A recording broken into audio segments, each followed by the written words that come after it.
My boy Cleave to Antiquity is fixing to put us on. Be able to do some slots at the church. Listen, you don't want to listen to the hobbling? Go gamble in the back. We got gambling in the back. You can smoke a cigar. Right? You can have a little bit of whiskey, a little brandy. Yeah, based in Trad Casino. So base, so trash. You got that going on there. It's So base and trash. Going on there. Let's see what else there was.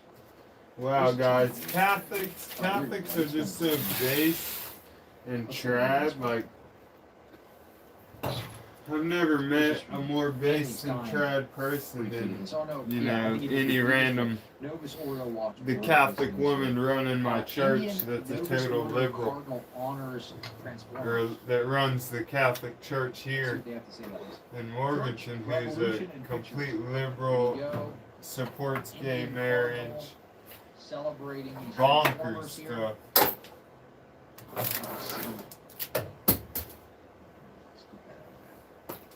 This was reported on Catholic Check. Get a better look at people. So those are I got a good look, or should I pull it forward? Oh, nobody in here to tell me. Featured on this page is Cardinal Anthony Pula. So I'll just pull it up. So y'all see. February 7, 2026, he was chosen to be the head of the Catholic Bishops' Conference in India. Cardinal Pula is known for his support of In this archdiocese at the gift above, we see him covering some of these persons with symbolic shawls to signify that he is honoring. To reciprocate the favor, they placed a pink shawl over his shoulders. Now, First row, I just gotta fuck with the brightness again. Turn their living through. Damn, dude, I really lost. Okay.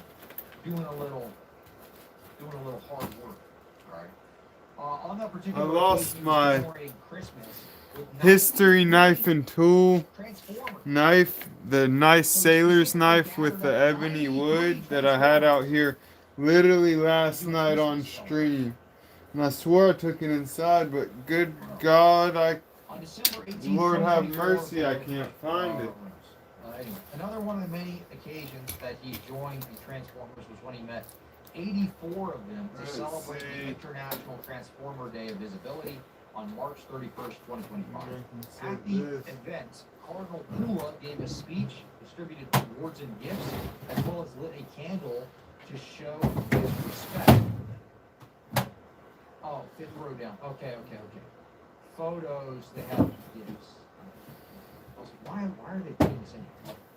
Some of the Transformer people presented, I can't read, sorry.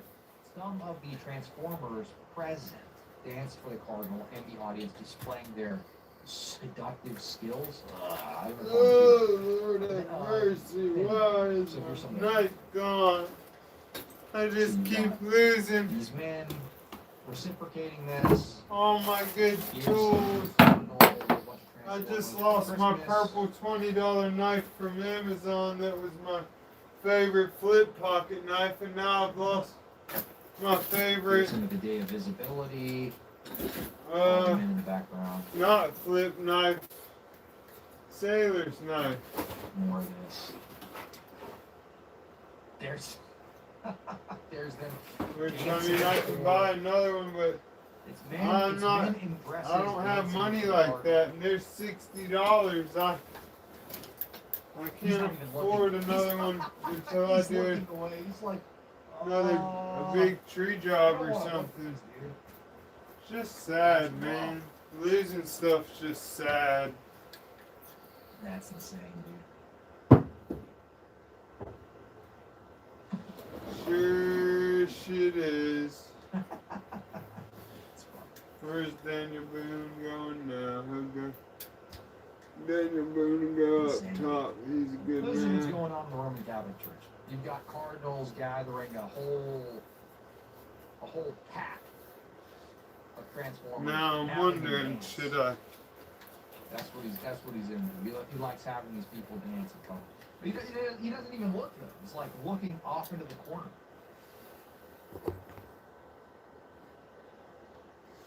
Okay, so down, let's see. these lights.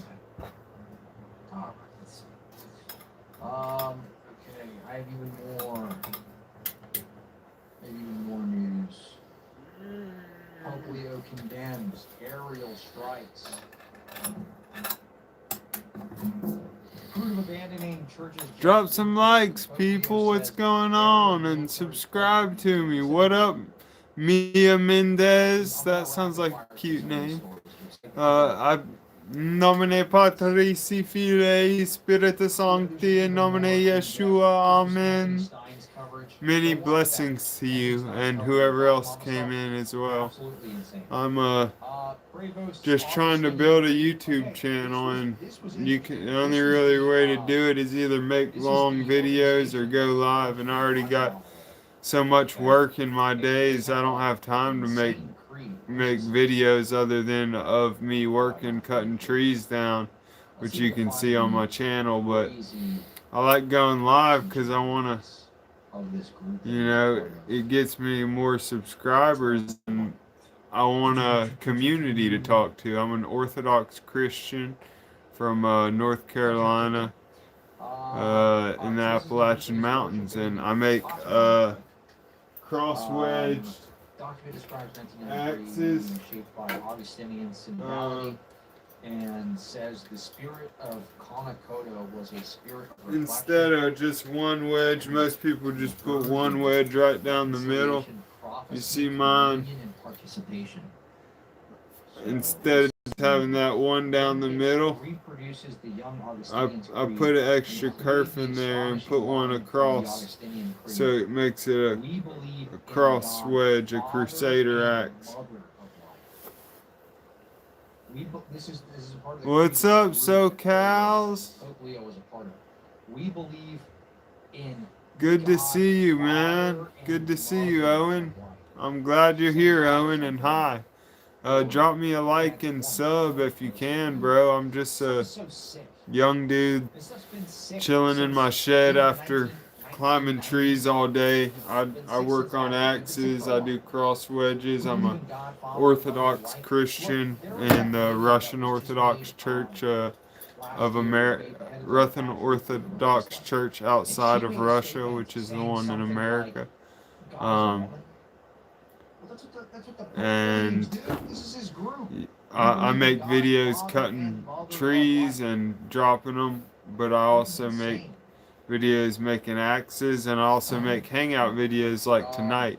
I'm about to go grab a blunt and smoke while we react to Catholic news and how crazy the Catholic news is on Cleave to Antiquities channel. He's got the Catholic news segments down. I sent him a good one at the beginning of the week. He said he'd cover about Pachamama. My local Catholic church that I don't go to because I'm Orthodox but I went there before I found a Orthodox church close enough to me, and they have an idol of Pachamama right when you walk in the front doors, elevated higher than Christ on the crucifixion. Literally, it blew my mind. I was like, yeah, I totally do not belong at this church. And sure enough, it's a liberal, gay Catholic church, because it's not an Eastern Catholic church, a Byzantine Catholic church.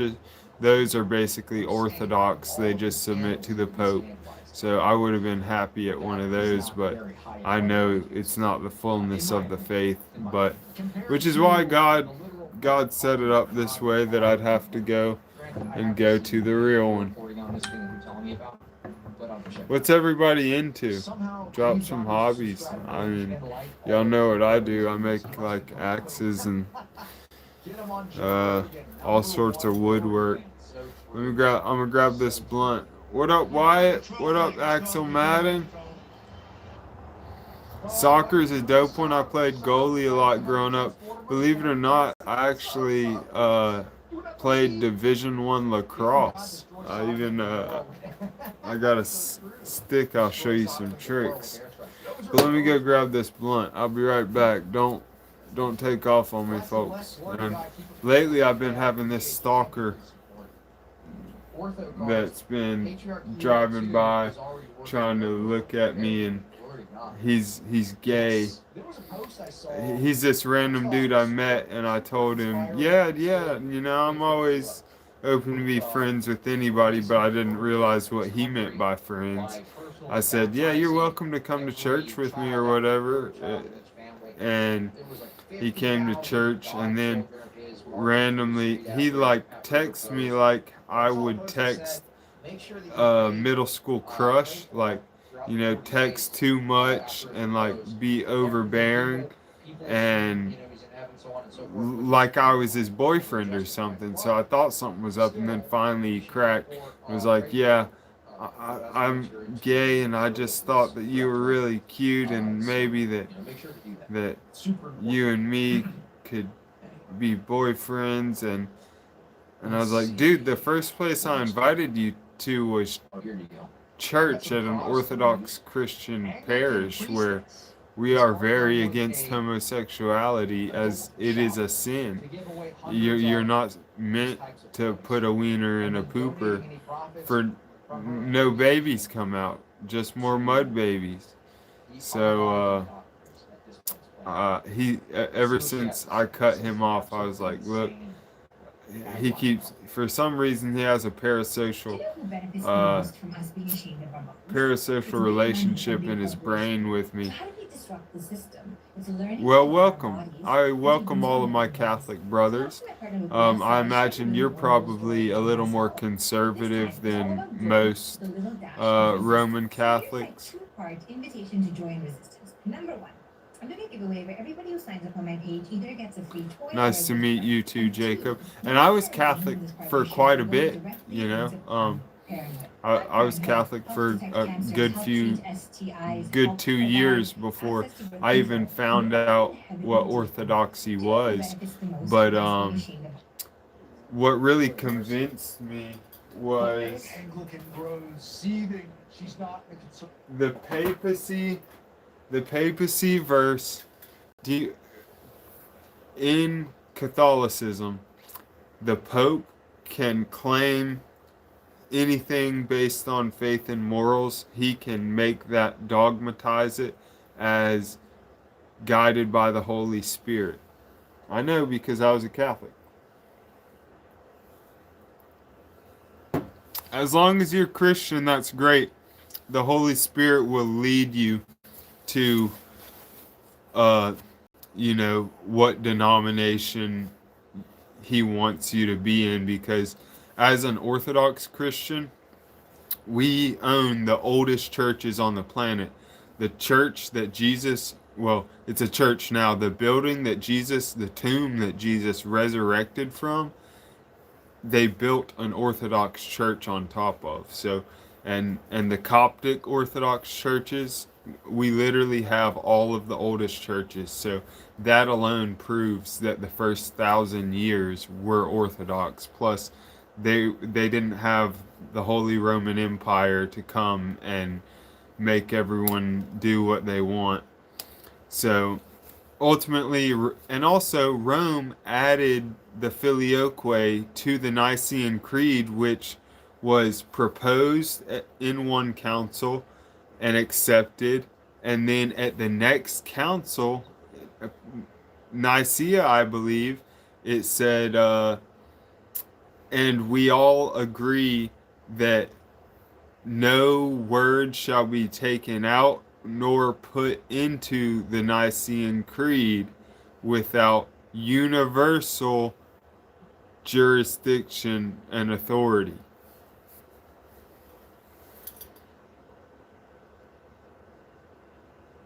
Yeah, I know. Well, technically, it was owned by the Orthodox, and they allowed the Catholics to come in, because the Catholics, when they crusaded down there and they took it from the Orthodox, the holy fire would not light. so they gave it back to the Orthodox. Yeah, Catholic just means universal. That's why the Orthodox Church calls itself the one holy Catholic Apostolic Church. They just add Orthodox because ortho, original, dox, worship. We consider ourselves the original worshipers. We worship with the liturgy of Saint John Chrysostom. So that's really why I would think orthodoxy. But I have no problem with my Catholic brothers. I think we should all unite. I think, we should have the Western Church and the Eastern Church if we need to. And maybe we have, I mean, that's kind of how it already is. Yeah, it's because they're designed, we have very strict parameters on icons in the Orthodox Church. They have to be within the parameters of the icons that we have found throughout, the centuries, like from the Byzantine Empire. They're all very much Byzantine style icons. I wish that so much too, Wyatt, brother. Okay, Rose, you have a wonderful night. In nomine Patris, Filii, Spiritus Sancti, in nomine Yeshua, Amen. And you notice I do my blessings in Latin, even though I'm a Russian Orthodox. It's because I was Catholic for so long. So I do the sign of the cross in the Orthodox way, to my right shoulder first. But love to have you as a moderator. Like, have me as a moderator on your channel, or you want to be a moderator on mine? Yes, God bless Russia. I can't believe what we're doing to them and how much we're slandering them. Don't get me wrong, Putin's not great, but there are so many great, beautiful, wonderful families of Orthodox Christians in Russia. It's literally, this is what's going on right now. And yes, Wyatt, I totally agree. I wish that we could unite. And you know what I wish we could do? We could unite and use all the money that, because, Catholic and Orthodox Catholics are the richest and the Orthodox are the third richest. If we came together, we could be like a government, and we could start an army that specifically is to go into regions where like Christians are being oppressed, where Islamists are killing our Christian brothers in Africa, and I'd love that. I'd sign up. I'd sign up to fight for Christian wars, but not for United States wars. And also, the thing about the Russian war that they won't tell you is we started it. We broke the treaty of crossing the line, and then we dammed up the river to their most, which is the water supply to their most important city on the Black Sea, the only place they can get food in and out.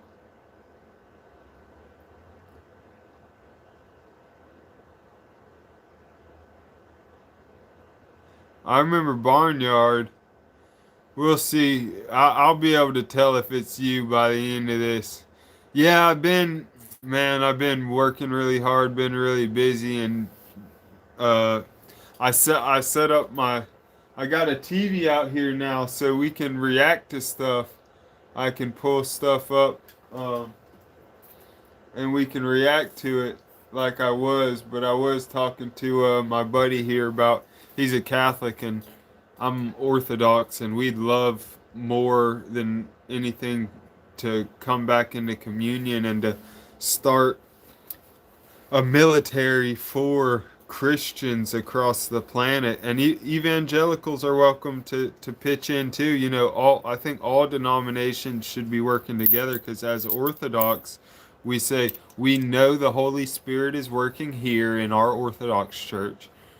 Now, do we have no say what it chooses to do outside of our church? It could be working in the Pentecostal church down the street. It could be working in the Catholic church, I'm sure, and it does often.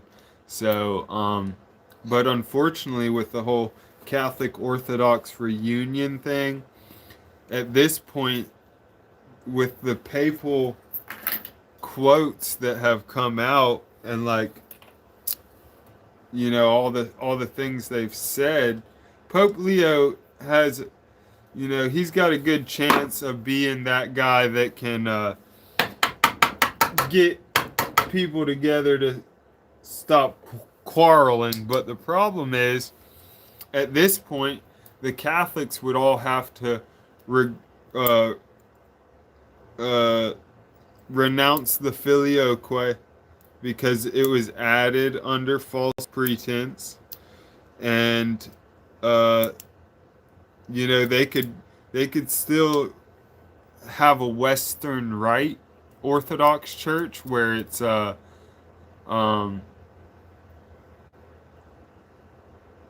you're right. Yeah, you're absolutely right. The non-denominational, they're like just a crazy cult at this point.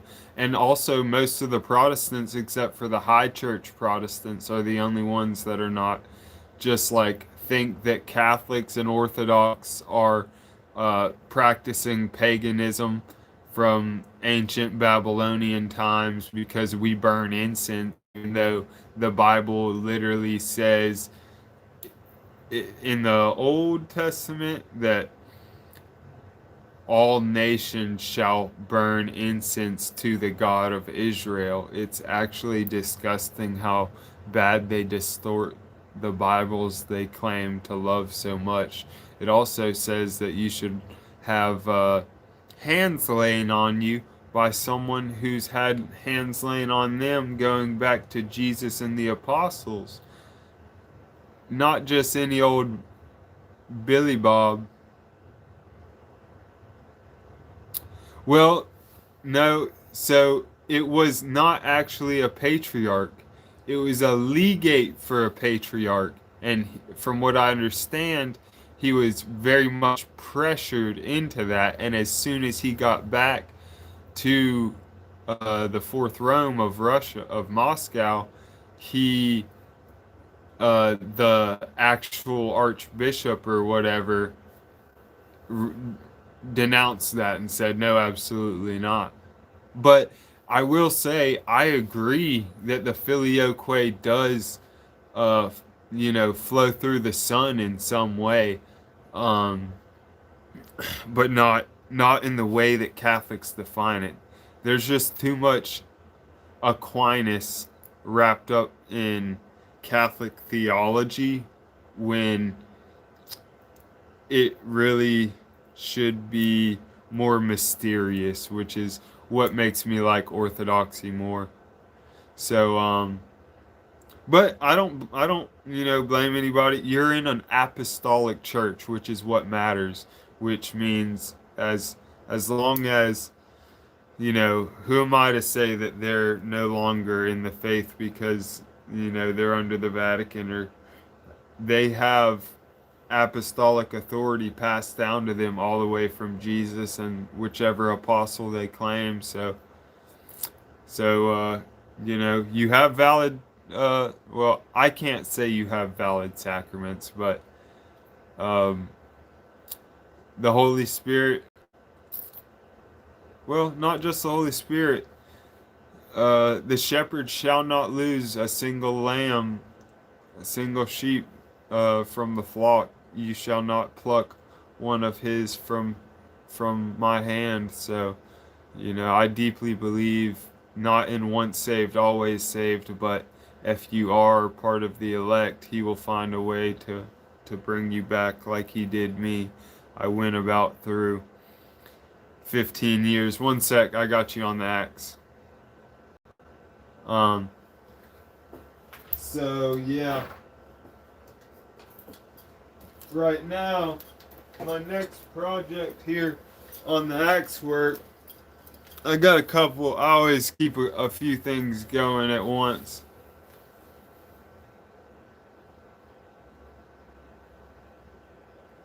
Oh no, no, you wouldn't be excommunicated for saying that actually, because believe it or not, I just recently, I'm a pretty recent convert to Eastern Orthodoxy from Catholicism, and I actually taught the catechesis class or the OCIA at the Catholic Church in my town. And you would never, you wouldn't even get, a swat on the wrist for that statement. The Pope himself says Eastern or actually not just Eastern, he says all apostolic churches like Oriental, uh,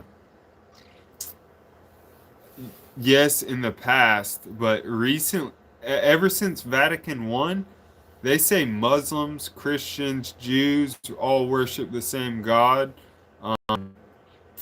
But no, you absolutely cannot talk to your spiritual father, to your priest, ask him. Um, that's insane. I'll have to look into that. Was it so it was a lay person or a priest? Because official Catholic teaching from Vatican II says that that Orthodox sacraments are valid, which, that might not be the same thing as saying it's true, but it basically is, because if you have valid sacraments, then it's true. But here, I'll show you this video real quick.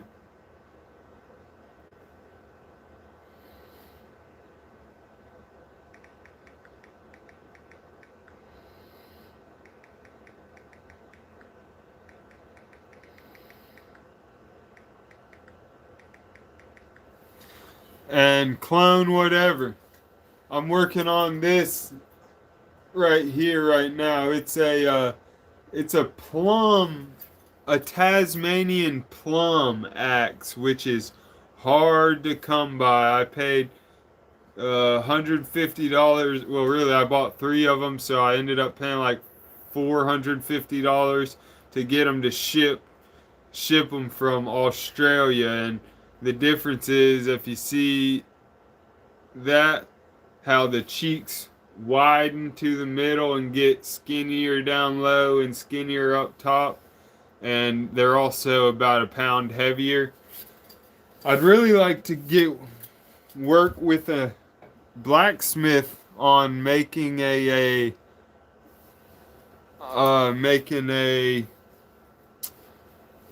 custom axe. Okay, brother. Well, I'll see you next stream. I'll be on here tomorrow. In nomine Patris, Filii, Spiritus Sancti, in nomine Yeshua. Amen. God bless you, brother. Clone doing whatever. Hey, I'm going to go ahead and moderate you because you got the Crusader helmet and everything. And also, my man Wyatt, I want to make you a moderator because at least you are a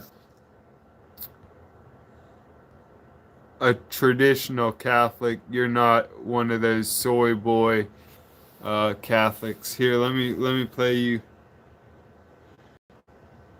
this.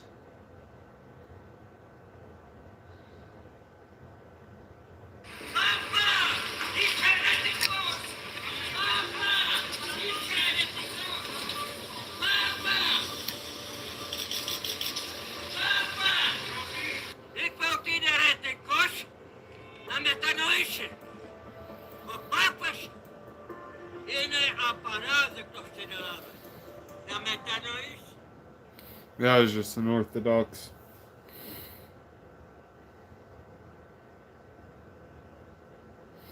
Here, let's pull it up on the internet where it can be fact-checked.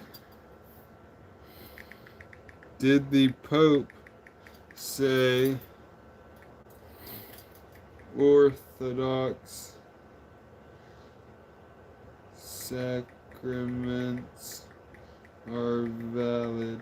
I'm pretty sure it was Francis who said it too.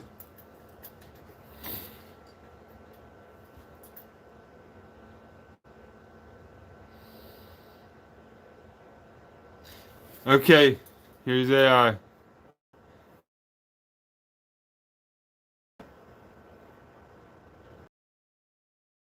Catholic Church, and specifically multiple popes, so more than one pope has said this. And council documents explicitly recognize Eastern Orthodox sacraments as valid. The Catholic Church teaches that because the Orthodox Church has maintained apostolic succession, their bishops and priests are validly ordained, and therefore their sacraments, especially the Eucharist and holy orders, are real and effective. Key evidence for validity, as I cited before, Vatican II. Oh, nomine Patris, Filii, Spiritus Sancti, in nomine Yeshua, Amen. I hope that you got that. I gave you a blessing on your way out, but you might have already been gone, so hopefully you caught that one. So yeah, dude, if you just look up, it's even in the Catechism of the Catholic Church. I have one. Oh, actually, I'll let a buddy borrow it, but I have one. It affirms that these churches celebrate the Eucharist with great love and possess true sacraments. So,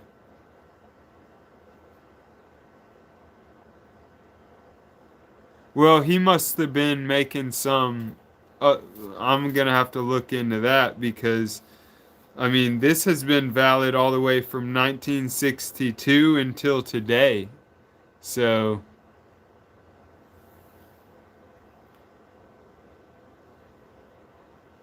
yeah, it says it in the catechism.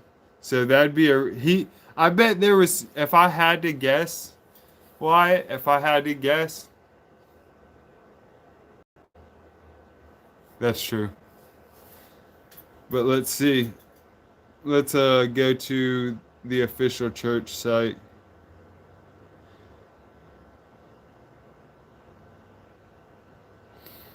But I mean, I've literally heard it from all of the top uh, Catholic apologists. William Albright, Trent Horn, they have literally made videos.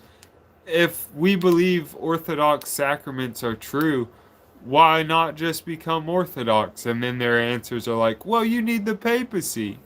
And it's just not true. The papacy was a power grab when the Holy Roman Empire was falling to try and take the eastern side.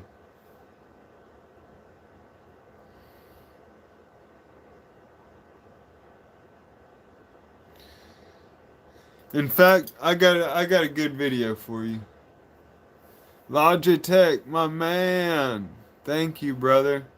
I try and make all my axes nice. In nomine Patris, Filii, Spiritus Sancti, in nomine Yeshua, Amen. Logitech, blessings your way.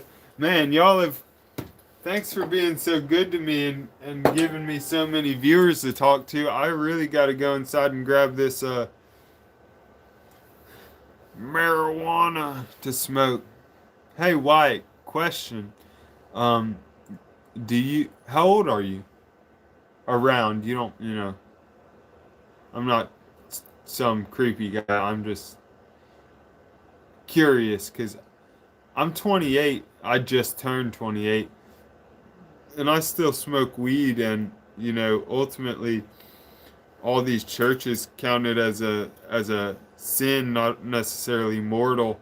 But I believe that, and I've talking with my spiritual father about this, I believe that there are people that it really helps in life and helps in other I don't even want to explain it wrong because I know technically it is a vessel for demons, but I feel like the stronger drugs are really the vessel for the demons. It's just the introduction that. Yeah, I make all my axes. I'm an axe maker.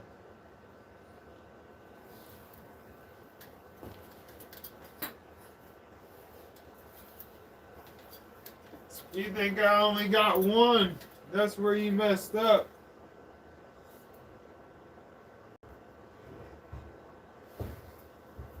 We got that.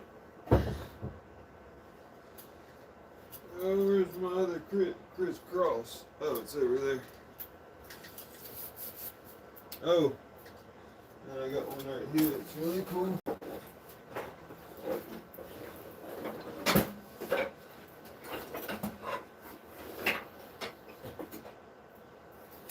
Yeah, baby. I need to rebuild this one because down here I was trying to bang something in the bottom of this and it actually cracked up the handle. I could use it for years and years and nothing will happen, but I'm such a picky guy. I want my stuff to be, broke, completely ready, completely clean, as symmetrical as possible. I just want, and this is a reversible axe head from like the 1920s. It's a plum.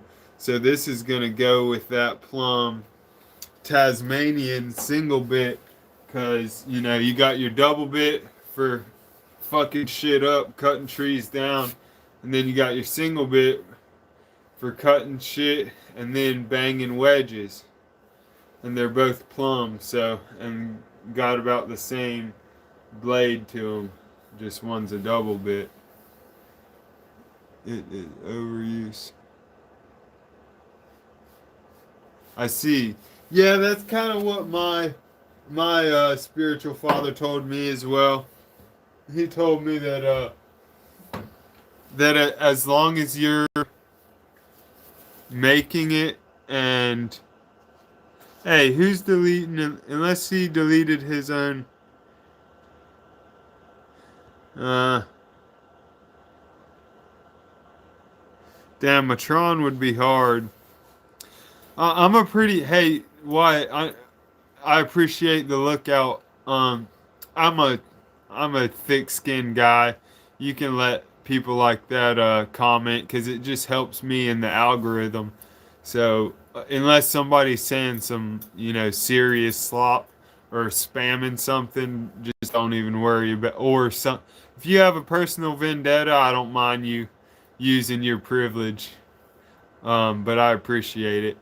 And I appreciate you, Book Nerd, because you helped me. I would do that Tron sign, but it's way too hard, and I worship to the Lord Jesus Christ. So I would have to answer for building something with his image, with the image of the Tron in it.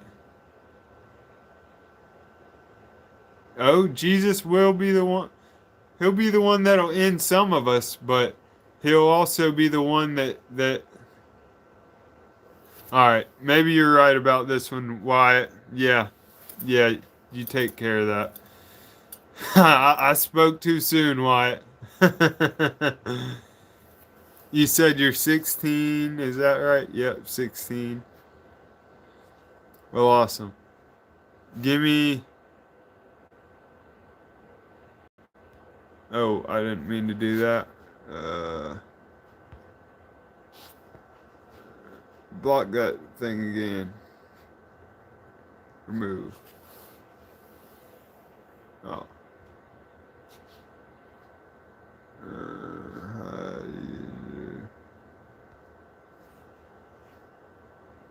Yeah, there we go.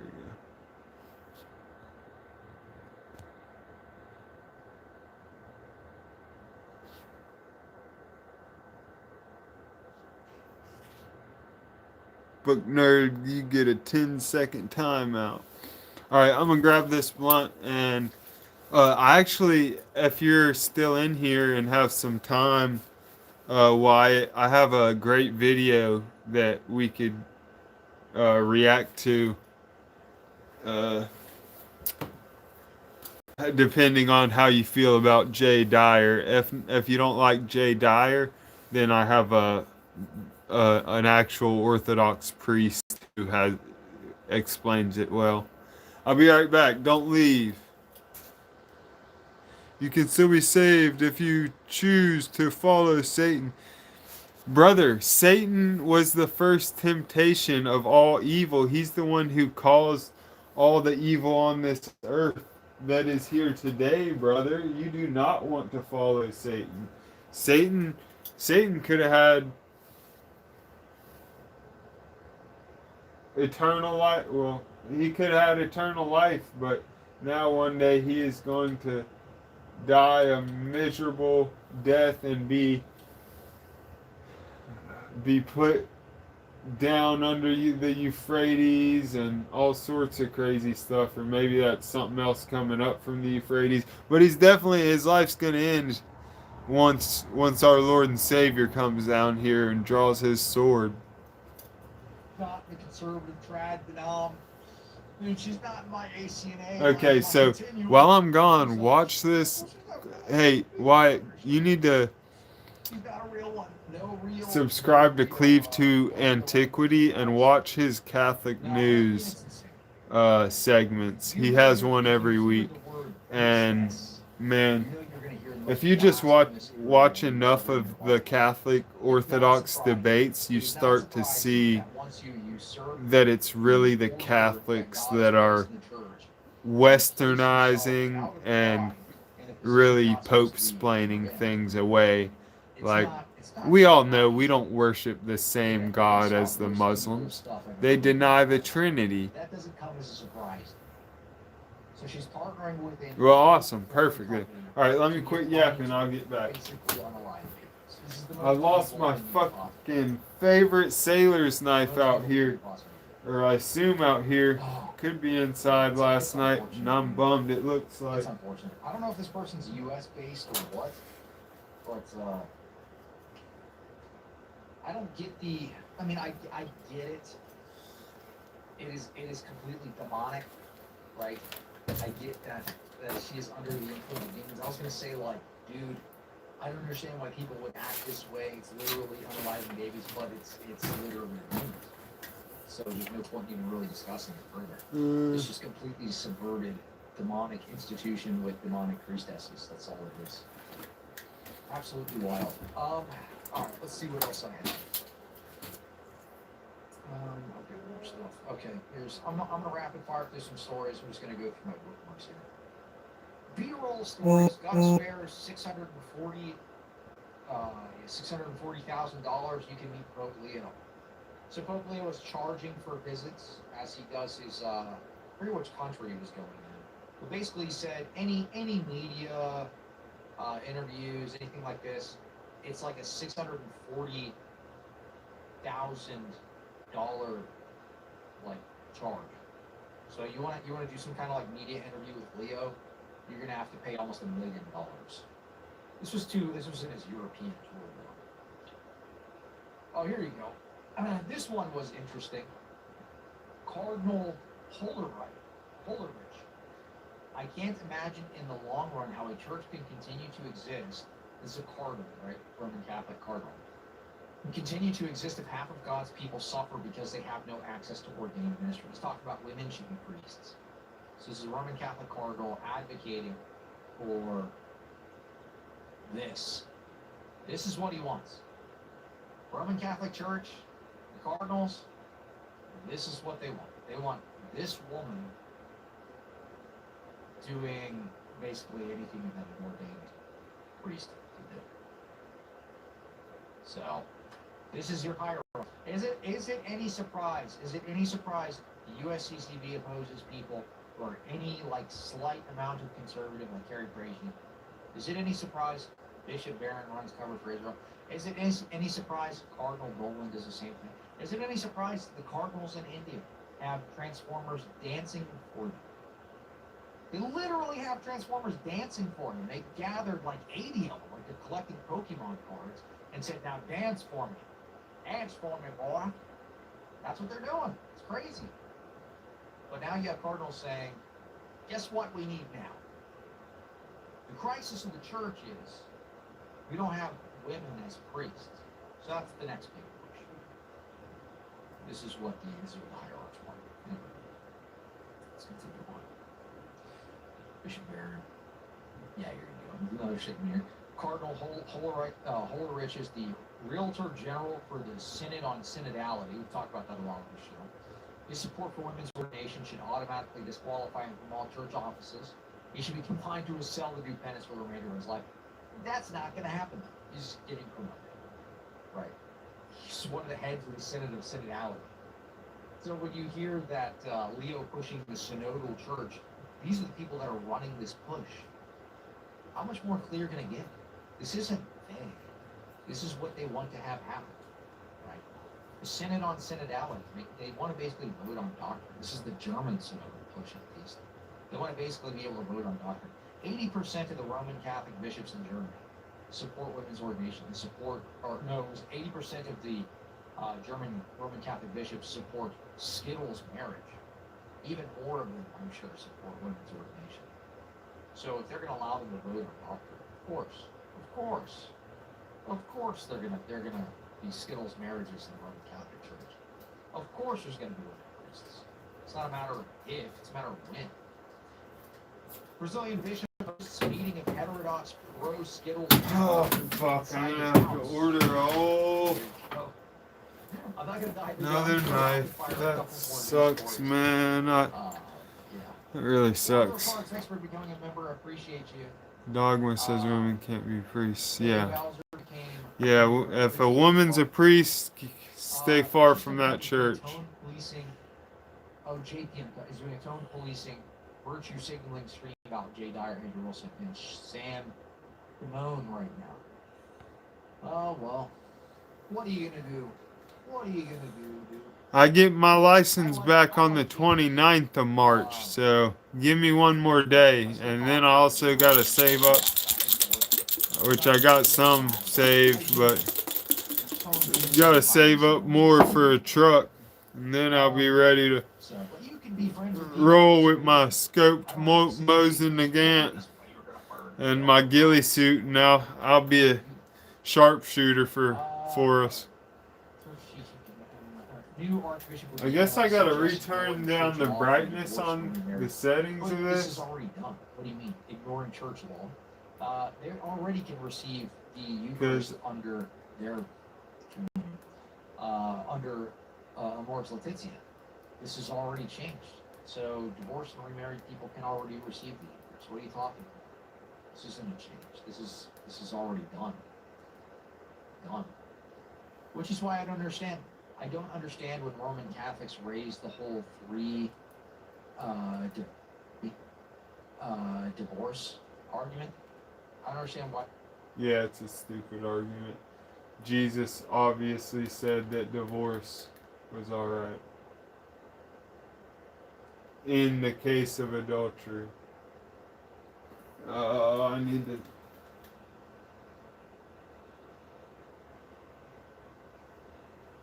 I didn't need to do that. I need to find it on the TV.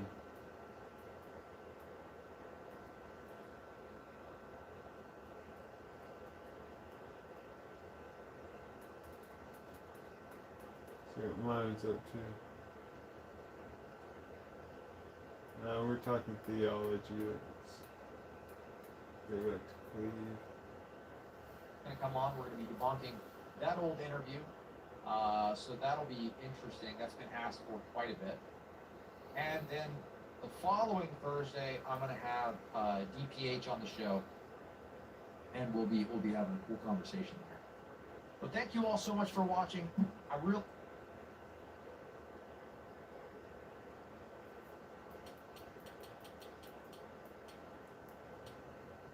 There we go. Display.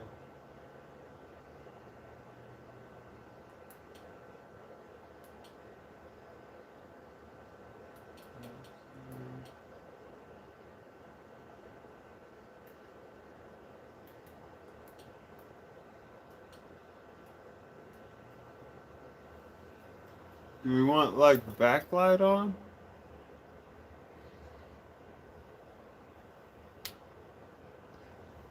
Yeah, they can. Pope Leo just announced it, and not too long ago, that they can be gay as long as they're celibate, which we all know how that goes. And not to mention, when they had that gay procession to the Vatican, Pope Leo sent bishops out to give communion to unrepentant homosexual Catholics, which really most of them weren't even Catholics, so they got to receive communion, which will only hurt them at the end of the day.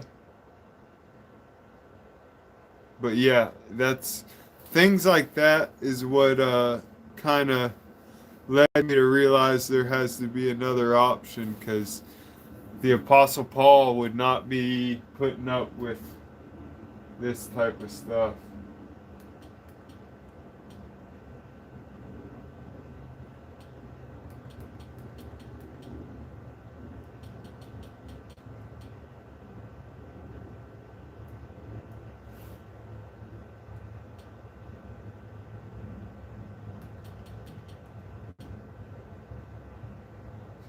Zero color.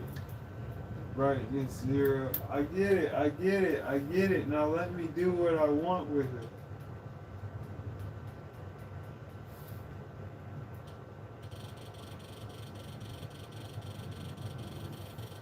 Oh, maybe backlight. Maybe that's what we needed.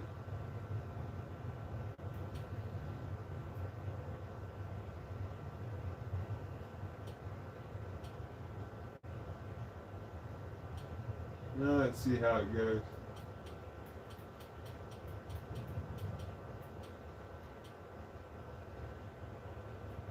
Virtual primary care at Atrium Health. House calls have evolved. Total power begins with a network as powerful as you. But do you think I can't see that? If some old popes came back. Oh, dude, if like 90%, if like 99% of popes we've ever had came back, they would be like absolutely disgusted. They wouldn't even accept communion at many of the churches that they see. Yeah, no kidding. Alright. Well, let's. Thank you all so much for watching. No. We gotta go back to the end. We're not at the end. We need to hear.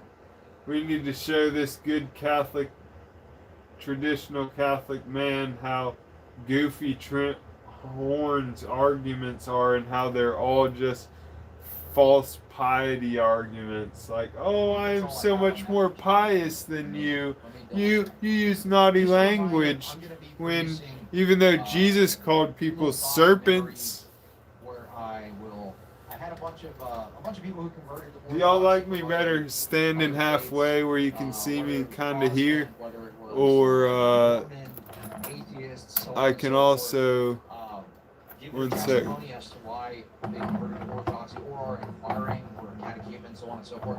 I'll be editing those together, and I will. Or I can stand by the wall over there, so I thank everybody who next to the TV.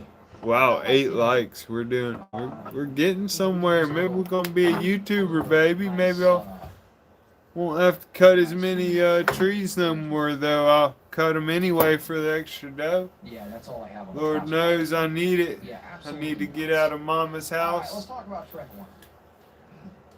Damn, going on 30 years old living at Mama's house. I've had my own apartments and stuff, but you figure out real quick, apartments are just what they want the future to be. They want you to be renting your car and renting everything so much that you end up with just enough money to barely get by, start eating ramen noodles, and also it's just a hamster loop. But also in Orthodoxy, we fast. Those weren't even rosaries. Those were not Yeah, rosaries. pretty much most all of them. The apartment I was in was just a triplex. It wasn't really an apartment, and but it was a slumlord who was running it. I'd much rather live with my mom, honestly, until I can afford to actually become a man and leave my mother and cleave to my wife. But yeah, apartments are total scams. Lord have mercy. Hey, glory to God. Glory to God for your journey into orthodoxy. But that's the thing. They're building them and building them and building them because they want that to be the only option, because they want to build 15-minute cities where you have to rent everything. You don't have the power.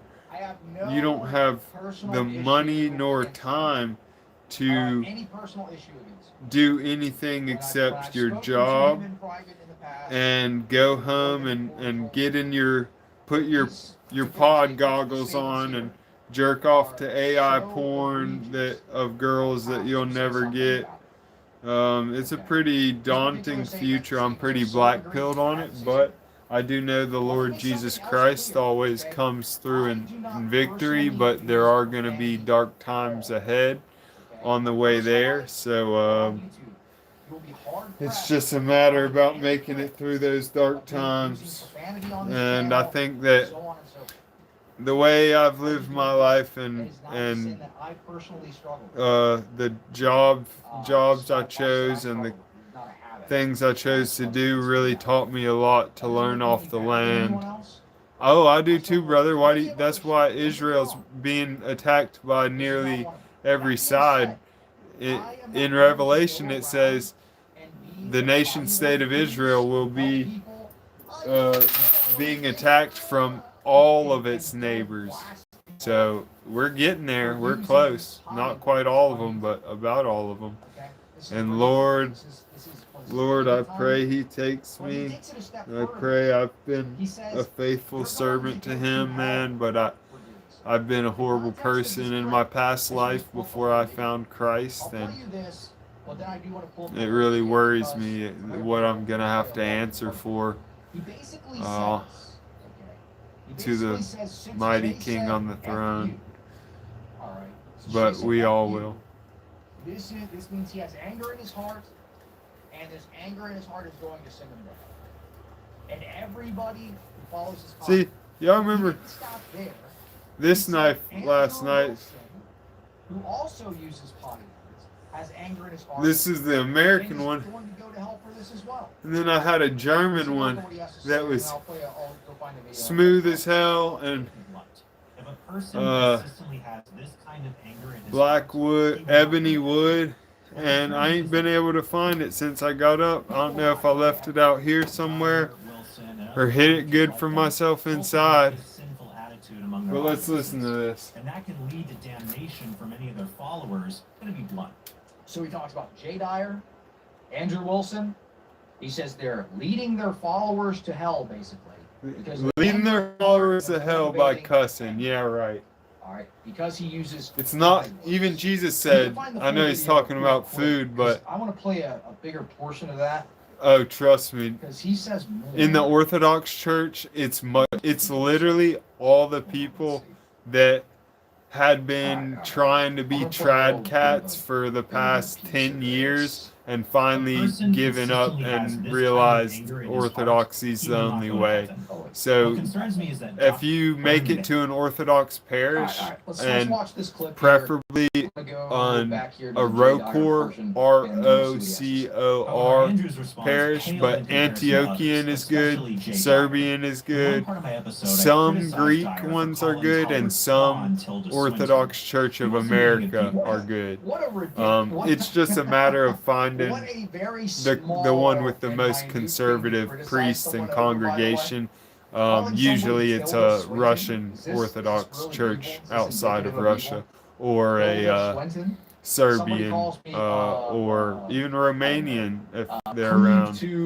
But cleave to whatever. I've seen people call me cleave to iniquity. And Byzantine, Byzantine churches are always great, but yeah, it can be tough in Catholic circles, man. I've lived that life, and I felt like I was around a bunch of dorks that there were dorks that didn't even understand the scriptures they were reading. They just, you know, trust whatever the priest says, which is, you know, what you're supposed to do. But in many cases, priests, especially when they get old, are Trent Horn virtue do you signals wake up over in the me calling morning a and fake feel black like activist class? bishop a fake bishop. I Well, didn't say that. well, This is either a lie or an ignorant falsehood. So I told Jay, I'd like you to tell me why you ask that question. Do I look like I am low class? Because I do when I wake up. Um, I don't feel necessarily right away low class, but I know I'm in the low class right now. Uh, and I know I'm working my way up just like anybody else. But ultimately, it's harder for a rich man to enter heaven than or than for a camel to enter the eye of a needle. So I would I'm rich in spirit, and I'm provided for. I have a home. I have my own man cage shed out here. I'm working on getting my truck once I get my license back. I got blickies. Thank you, brother. And I'll pray for you as well, for blessings and good things to come your way. And you know, I'm saving up to get a long gun. I got you know, hunting guns, but I want a 5.56 new style, Russian style, front grip AK from PSA, Palmetto State Armory. So I can, because 5.56 is the most common round in 223 in America, and you get a 5.56 AK, it'll never jam on you, and you can shoot it forever.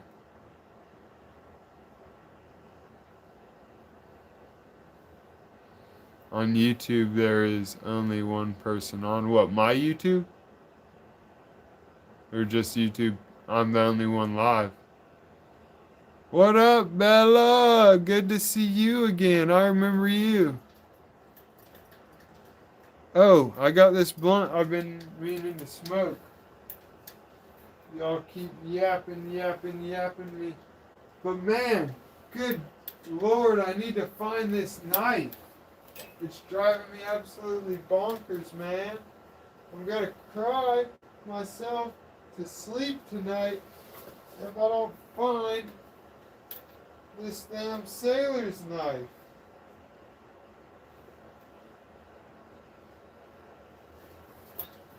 You know? It's one of those things that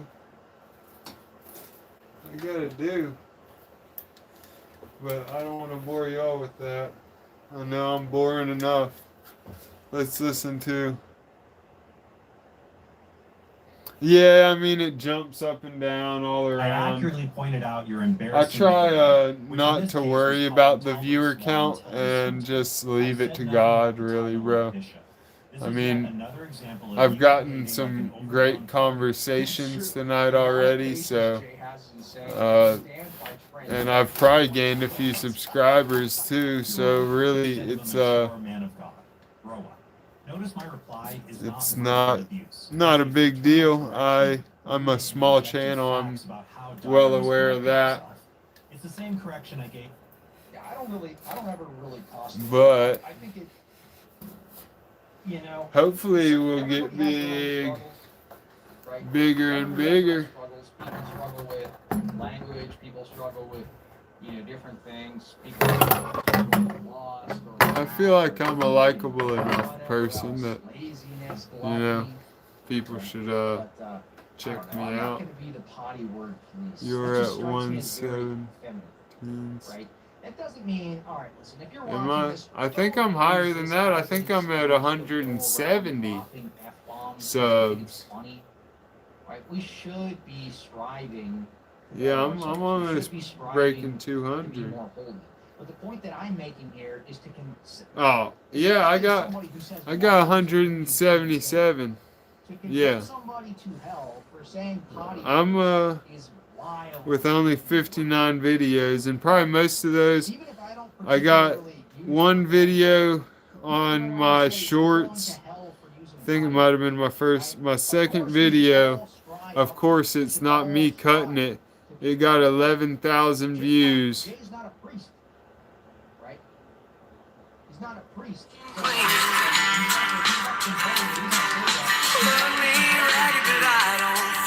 So, what would these monks say about And it? then Yes, of course, we know this is something that is less than desirable, right? Something that we should strive towards, improving. That doesn't mean you condemn them to hell over it. It's ridiculous. here's me cutting some shit. This one, what'd this get? Oh, my family. You attacked my family. You called my wife a b****. Well, okay. This one got 2,000 views. This is me cutting a tree. That's me up in there. Oh, what would be better is if you submitted yourself to a spiritual director, maybe someone like Father Ripperger, so you can learn the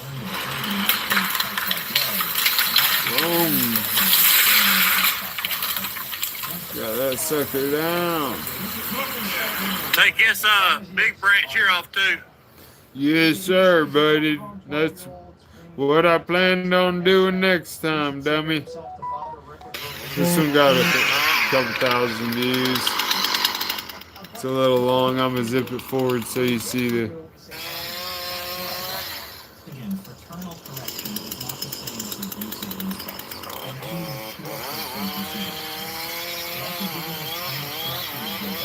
And There's some hard dead wood.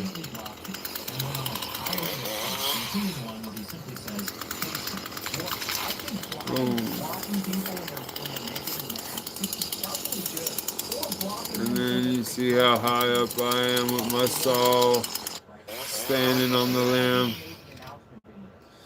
That I was journeying into Orthodoxy. I had a preemptive blockade provided to me. I said, please, tell me who are the most subversive accounts that are going to give me a big headache, and I'm going to go ahead and block it. And I went ahead and did it. I think that's why.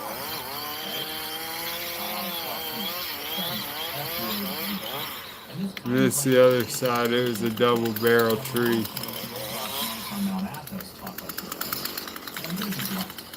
Person consistently has this kind of anger in his heart, he will not go to heaven. What concerns me? Voila. There you go. So that's the context of that clip here. Look, I'll play it one more time just so you can see what he says. Dyer, he completely. Then I got videos of me doing an axe from see this me banging it on after I've already shaped it where it'll fit. I already shaped the wedges that go in, so I'm just kind of fitting them in there. It is, it's hard, especially the axe work. The axe work is so hard. Okay, buddy. I'll see you tomorrow, hopefully, brother. In nomine Patris, Filii, Spiritus Sancti, in nomine Yeshua, Amen. Blessings to you, Wyatt. Thanks for coming through and chatting with me. Don't use this as an excuse to go around and say, the F-bomb or whatever. So yeah, this is me, a short of me putting that axe right here, I got right here together. I'll show you. You can probably recognize it. And then once I get it all the way banged in to make sure, I bang it on the ground a few times, and then I come through and I cut the top off and clean it up so it looks pretty. That's before I get to, sand it and make it look pretty. I'm gonna be blunt. If a person But that's the one that it is now. See, what concerns me is that Dyer, Wilson, and other commenters like them voila. cultivate this sinful attitude attitude among their audiences. It takes a lot of work, but boy, it's worth it to have an axe that's not just one wedge down the middle, and to represent Christ and know Christ, you know, has my back. Even though I know that anyway, but just we are a creation of a creator, therefore we're inclined to create, especially for that creator. This is my favorite double bit on an Adirondack handle with a cross wedge, with a beautiful wood grain pattern with half heartwood, half sapwood. Ooh-wee! That'd be, for me to sell that axe, man, you'd have to give me fucking, 20 grand. That's how hard it was to make. I said the truth that Trent Doherty was debating with the bisexual atheist in the debate we had in our class. So I would expect. Well, I'll smoke this blunt now. Not when you're doing the piety signaling stream. How are you going to do a piety signaling stream and condemn people to hell in the same breath? This is absolutely insane. This is wild stuff. This is wild. Anyway, the slack that I wanted to give him. Okay, his wife. He's going through a hard time. Trent is going through a hard time. Obviously, he's under a lot of stress. All right. You see the bags under his eyes. You see, he looks a little disheveled, a little stressed out. Anyway, his wife has cancer, is recovering from cancer, or recovering from the cancer surgery, brain surgery. The last time I checked, she's going through speech therapy and stuff like this. So I can only imagine the amount of stress that Trent Horn is going through right now. So I do want to say, look, all right. We're each given one, all right. But you might, in a spirit of actual love for people, I would say it might be time to take a little bit of a vacation if the stress from all of this stuff is causing you to condemn people to hell for saying the F-word. All right, condemn people to not only them but all of their followers. No kidding, that's insane. Okay. I think it's because of stress. All right. Jay was posting saying something like he's running from debates and things like that. I think that might be an aspect of it. I think it's because of stress. Okay. Trent has been doing the piety signaling thing for a while now. And since the optics are now swaying out of his favor, because he's used to them being in his favor all the time. But since they're swaying out of his favor, he is he's even more stressed. He's being pushed to the brink. So I would say take a break. Take a break. Because that's not, you shouldn't be saying everyone's going to hell for saying potty. You can see the difference. But after giving this kind of correction to Jay Dyer, he completely lost it. He immediately blocked me. And guys, let's not talk about his wife that's going too far. What did I don't know if you have comprehension issues or what, but I literally just said that is an excuse for his behavior. That it is understandable that he is frustrated. Yeah, I don't know if you just aren't following along or what. Anyway, let's see this. Is RC's justification for Jesus being sustainer of all? Hebrews 1:3, Colossians 1:17. It is clear that he is. I'm not doing a theology stream right now, but I appreciate your super chat, man. Come back when I do one of the preceding videos or something we can chat. I was really hoping my knife would just be in here. Appreciate you. Paisios of EO, St. Paisios literally cursed coptics in the boat. I don't know if he was profanity, but he certainly didn't have kind words to say. That's true. Trent damns Dyer to hell for cussing whilst having full-blown debates with people like Destiny. What a tone policing narcissist.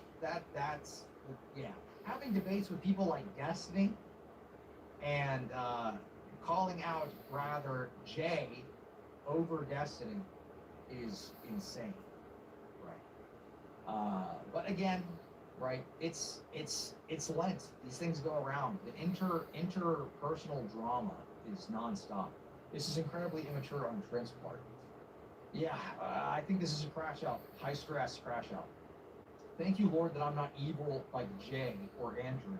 The parable of the publican and the podcaster. Yeah, that's true. Yeah, that's basically what he's like. He's like, you know, thank you, God, that I don't use potty words like Jay, who's a condemned. He's condemned for having anger in his heart. Thank you, God, for not Check putting the anger basket. in my heart like Jay. He sounds like What, for my knife? who's that guy? Like this Who's that guy who always says, basket? Amazing. Because I've already checked this. Amazing. Who's that guy that says that? The Jew that Jesse Lee Peterson. Amazing. Yeah, he says you got anger in your heart. Lord knows it'll turn up if I deserve it. Jay Dyer just had an interview with him, I guess. One by your screen. Where's Jail is crazy though. It's absolutely crazy.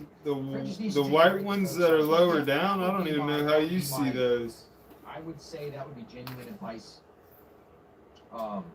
Something really to consider. But yeah, on a serious note, I've flipped through them a little bit, but I'm gonna have to turn this place over for Cancer sure. sucks. I've had cancer. I'm a cancer survivor. I know it sucks. It's gotta suck taking care of this. You're talking about the one that I stand by? Yeah, I've lifted all these and looked. No, it is a dark knife when it's in the sheath. I swear I remembered bringing it all the way inside, but I guess not. That's all I'm saying. I can't find it anywhere there. But yeah, just duct tape over here and shit. Alright, anyway. Went on a tirade of posts, including one where he simply says, I checked this shit down here, it ain't in there. This kind of language isn't unusual for Jay, though I would ask him if the Orthodox monks on Mount Athos. I'm not worried about it right now. I'll and I'm find gonna be it. blunt. If a person consistently has this The kind of Lord anger in his shall heart, provide. heaven. What concerns me is that Dyer, Wilson, and other commenters like them cultivate this sinful attitude among their audiences. And that can lead to damnation for many of their followers if they fall down the rabbit hole of hatred and malice. Okay, What I'm gonna amazes trust me you. about everyone who says I'm tone policing So, is that when I watch their response videos, they just stare at their screen as I read off Bible verse in after front of Bible you. verse that says Christians should not act like the way they act. Are you talking about these? They're not drawers. Are you talking about the drawers down there? If you're a sinner in this one area, you're going to hell because you have different sins than I do. Look, we all agree. We all agree that we should be striving upward. We all agree that we should be yeah. on the things that we struggle with. Yeah, man. It's a struggle because, I mean, Some people struggle with my damn Some people struggle with being life right? But you know, is, it would be hypocritical my of someone shed to is say, in the struggle middle of with being, lazy, you know, and then fixed point to up somebody a little, who maybe you struggled know, with an changing alcohol it up. addiction. Say, I "You just filthy got sinner, this table you're and going to everything. hell unlike me." These are my two Thank God favorite I'm not knives. alcoholic like I that. kind of fucked this I'm one up lazy. trying to sharpen it before I learned how to That's what sharpen. we're saying here. But this is the 5-inch And version. you're This one making used a to be judgment of thicker, his heart because of some words and that it he makes says. me sad. See inside of his I heart want to is get true. another one of these just to have one And that's they as had no thick. response, or they use the craziest exegetical gymnastics to get around the text. Hey, big super chat.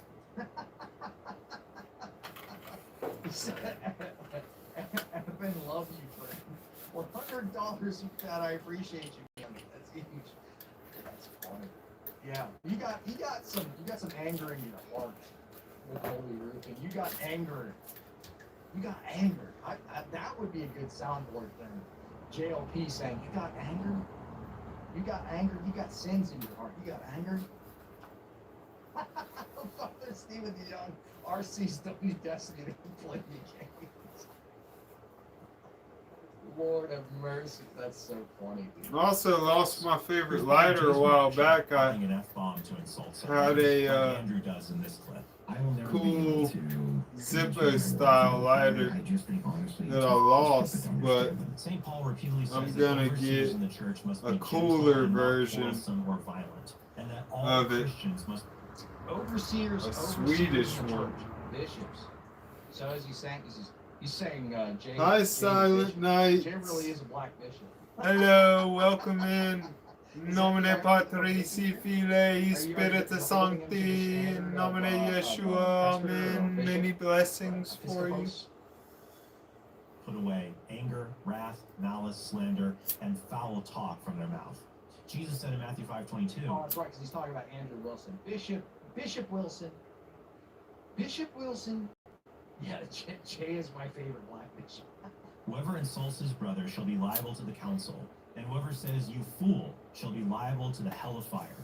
And 2 Timothy 2 said, Yeah, the text is not making a joke or making fun of people. The text accuses his brother and thus liable to the council. So that's some Roman Catholic translation. Notice that Jay has to sit in silence at the verses which describe how Christians should He act. didn't sit in silence. He reacted and told you why you're wrong. So Matthew 5:22 doesn't. So you trying to say he's a bishop then? Look, dude, He's calling him a bishop. He thinks Jay's a damn that doesn't excuse bishop. You gotta act better. Everybody's gotta act better. I gotta act better. I got stuff I gotta work on, dude. I got a full-time job working on myself. I'm just happy Jay Dyer addressed me by my title of bishop. That's so funny, dude. And anyone who says or calls, not accuse, but merely says his brother is a raka or fool, will be liable to the Sanhedrin and hell of fire. And this isn't some Catholic translation, because the same translation can be found in the Orthodox Study Bible. Another point.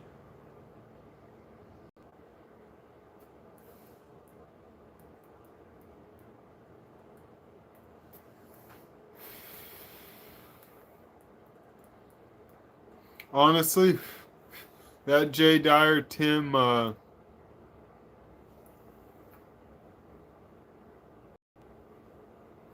I know that what basically his argument, he was arguing out of the councils where the councils say that if you're a bishop and you call your fellow bishop a fool, you shall be liable to the council.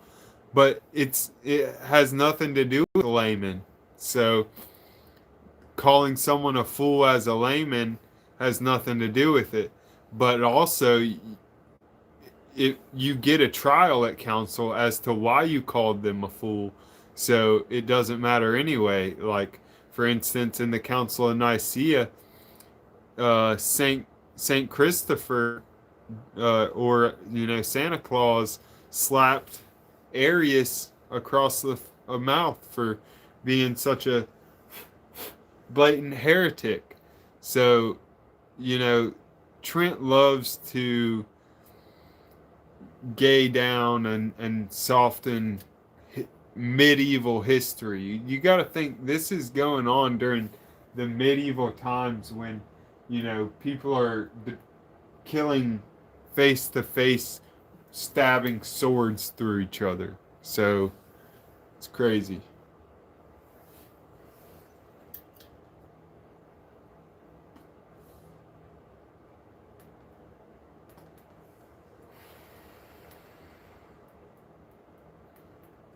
Let's watch some Jay Dyer Roman Catholic debates. Have you ever seen the Jay Dyer versus Tim? I'm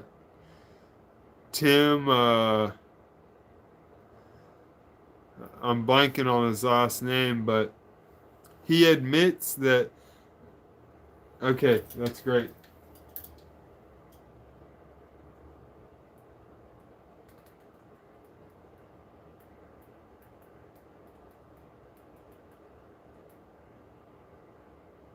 Tim Gordon, that's his name.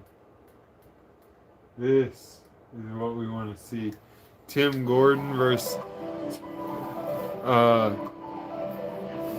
so this is basically a young Taylor Marshall kind of guy, trad cat. He goes to the traditional Latin mass, versus Jay, which used to be a trad cat,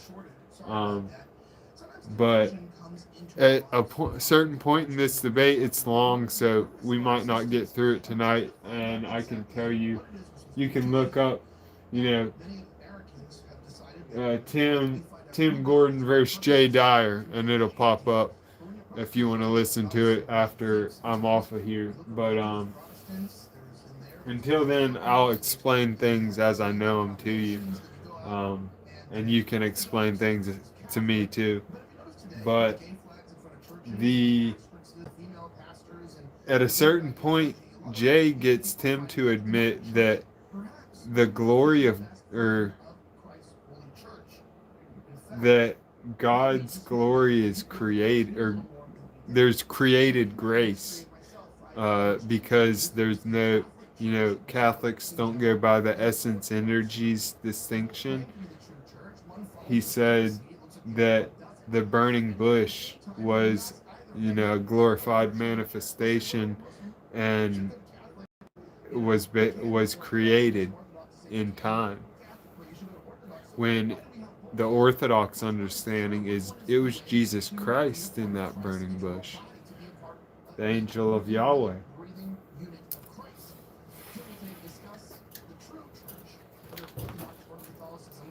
are talking to experts in their field. Jay Dyer, he's a podcast host, author, many books, and an avid reader. Jay Dyer, welcome back to the show. Let us know who you are.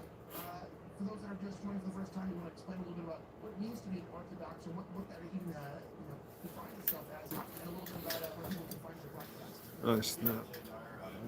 Orthodox since about 2017, and prior to that, was Roman Catholic for many years, pretty dedicated Latin mass goer. Was raised Protestant and Reformed Baptist and Reformed tradition. God, as in God the Father, in the burning bush. Orthodox Christianity is we believe it is the You believe it was God the Father in the burning bush? Because that would be impossible. And even when God showed himself to Abraham, that was Jesus. Because it says in the Bible, no man can see God and live.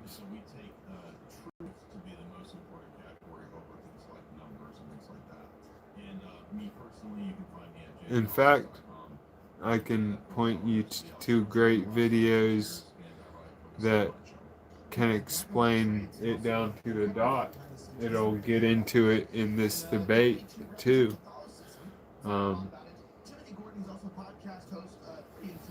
Basically, God the Father is always seated on the throne. Abraham had all three come to him. No. So that situation was not God the Father, Son, and Holy Spirit all in one form. That was angels. That was the archangels along with Jesus.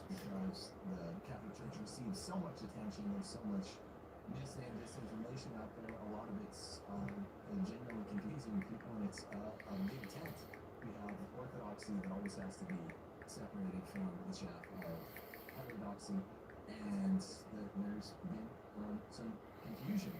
Some of it is legitimate confusion, and some of it is confusion that has been stoked by media and opponents of the church, but a lot of it's been legitimate in the last 60 years. So, be a voice of clarity, a lay voice of clarity. Look, even if you Google it, it says 3 men came to him. I said it was Jesus and the archangels, and there's more archangels than are mentioned in the Bible. I think definitely, for sure, that there's not just Michael and Gabriel. But look, even if you just Google it, we can pass that. Described it.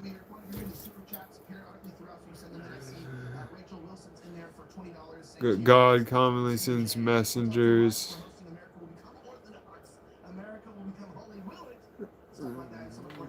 The 2 other were angels.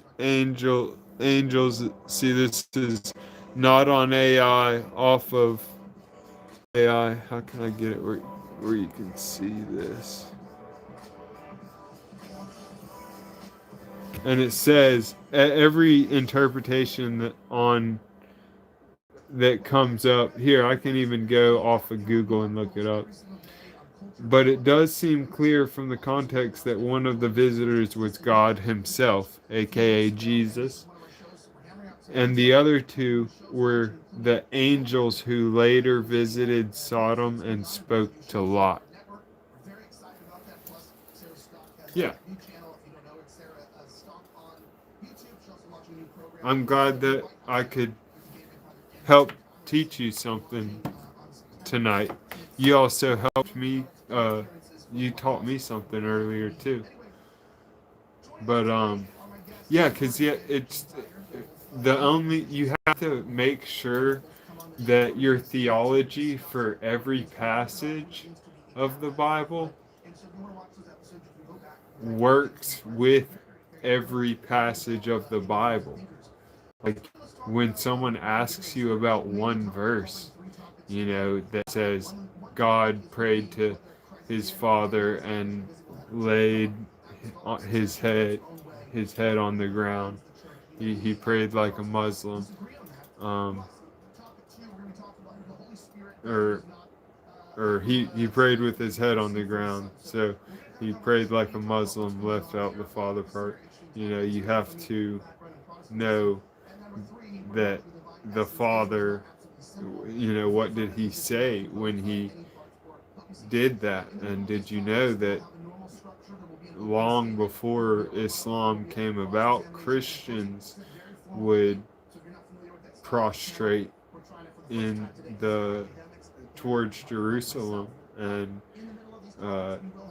or to their icons in all sorts of ways. It was one of a very leading way of worship. In fact, we prostrate in my church to this day. Yeah. Yeah, bro, that's what I'm telling you, that the Catholics have a lot of stuff. They're clearly the ones that split off from the original church, if I'm being honest. But if you have family ties there, it can be tough. I definitely understand that. Luckily, I didn't, but I did. I made a friend there, and I feel awful, leaving on him and deciding to go Orthodox, but it's just truly believe what I believe. And you go to a Latin Rite church or an Eastern Rite church? Because at least if you go to an Eastern Rite church, later in life you can move to an Orthodox church and they won't even notice the difference. You'll just have to do the catechumen thing again. And a lot of the OCA Orthodox churches will do a very quick catechumenism, like, let you come anytime and ask to become a catechumen if it's before Easter, and they'll be like, you'll be baptized Easter. Or if you already have baptism certificates, sometimes they'll just anoint you with oil.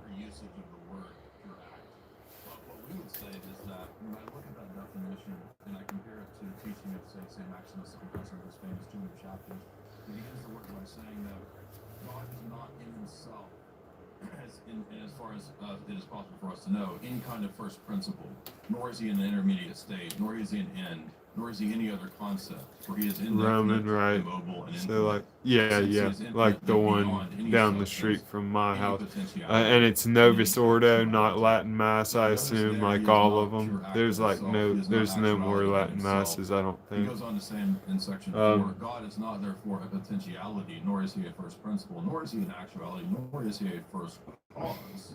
And he's citing from Aristotelian categories. You go to a traditional Catholic in another sense, we one. Can call God things. And the reason for Parish. this is that for Orthodox theology, there's two very crucial where do you live again? Or ways that we name God that are distinct. Because I know they're in North Carolina, they're cracking down on it. And in that way, They speak Latin at your church? At my church, they do the Novus Ordo, and even if you go up for a blessing, they'll say, in the name of the Father, Son, Holy Spirit. Do not speak of it as identical to anything, much less Okay, identical that to you go to Nick Fuentes' church. Does he go to a Latin church? So is the whole thing in Latin other than like the homily? Is it set up like a traditional Latin liturgy, or is it like a Latin Novus Ordo? Well, can you tell me they speak some Latin? Okay. So, like singing in Latin, or like what percentage of the service Latin? Because they speak no Latin at my church. It's weird. Like, it's all English, other than the Spanish. 15% Latin? Okay, that makes sense. And I heard they're cracking even down on that. They're trying to keep everyone from speaking Latin. But, and when I was leaving there, which was recently, I'm still a catechumen in the Orthodox Church. When I was leaving there, the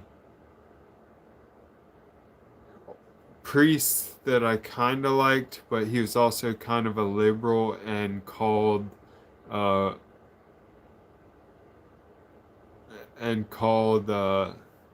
Russian Orthodox Church, even the ones in America, the Rokor Church, run by the KGB. I was like, oh, tell me you're a liberal without telling me you're a liberal. But he said, I told him I agree with the Eastern Catholic Church more than I do with the Latin Church, but this is a Latin parish. Is it okay for me to still practice the Eastern right here and just be in a Latin environment, which is basically just doing the sign of the cross in the Eastern way and saying different language when I do it. And he was like, yeah, and I actually prefer the East as well, but I just happen to end up in this spot.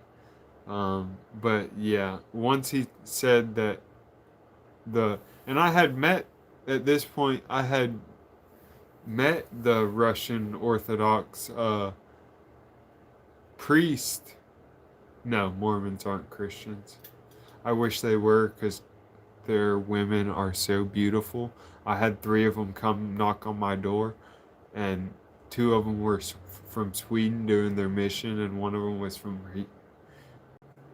from Utah doing her mission, and they were the most drop-dead gorgeous girls I've ever seen.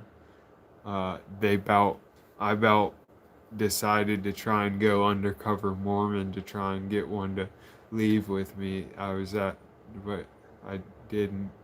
Like, goodness, man, it's ridiculous. It's because they've had the same gene pool pretty locked down for generations now, and if you leave the genetic basic gene pool of the Mormons is, there's not a lot of black in it, but even the black Mormons will marry black Mormons. So, they got society and structure set, and they're the second richest church on the planet behind the Catholics, and then the Orthodox are the third. How crazy is that?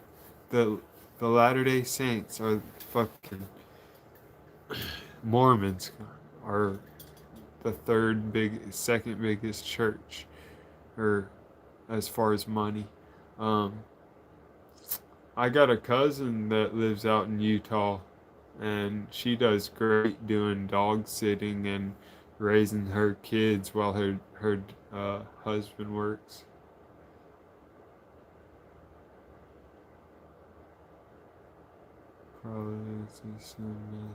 Oh yeah, of course it is. I know all about their doctrine. Their doctrine is so crazy. I cannot believe that any of them believe it. They just see how good they're doing as a group at this point, and they were born into it. That they just stick it out because they know they're going to be set up. It is worse than mega churches. Mega churches are honestly like really bad too, but it's worse than mega churches for sure. We got Mormons out here in Morganton, dude.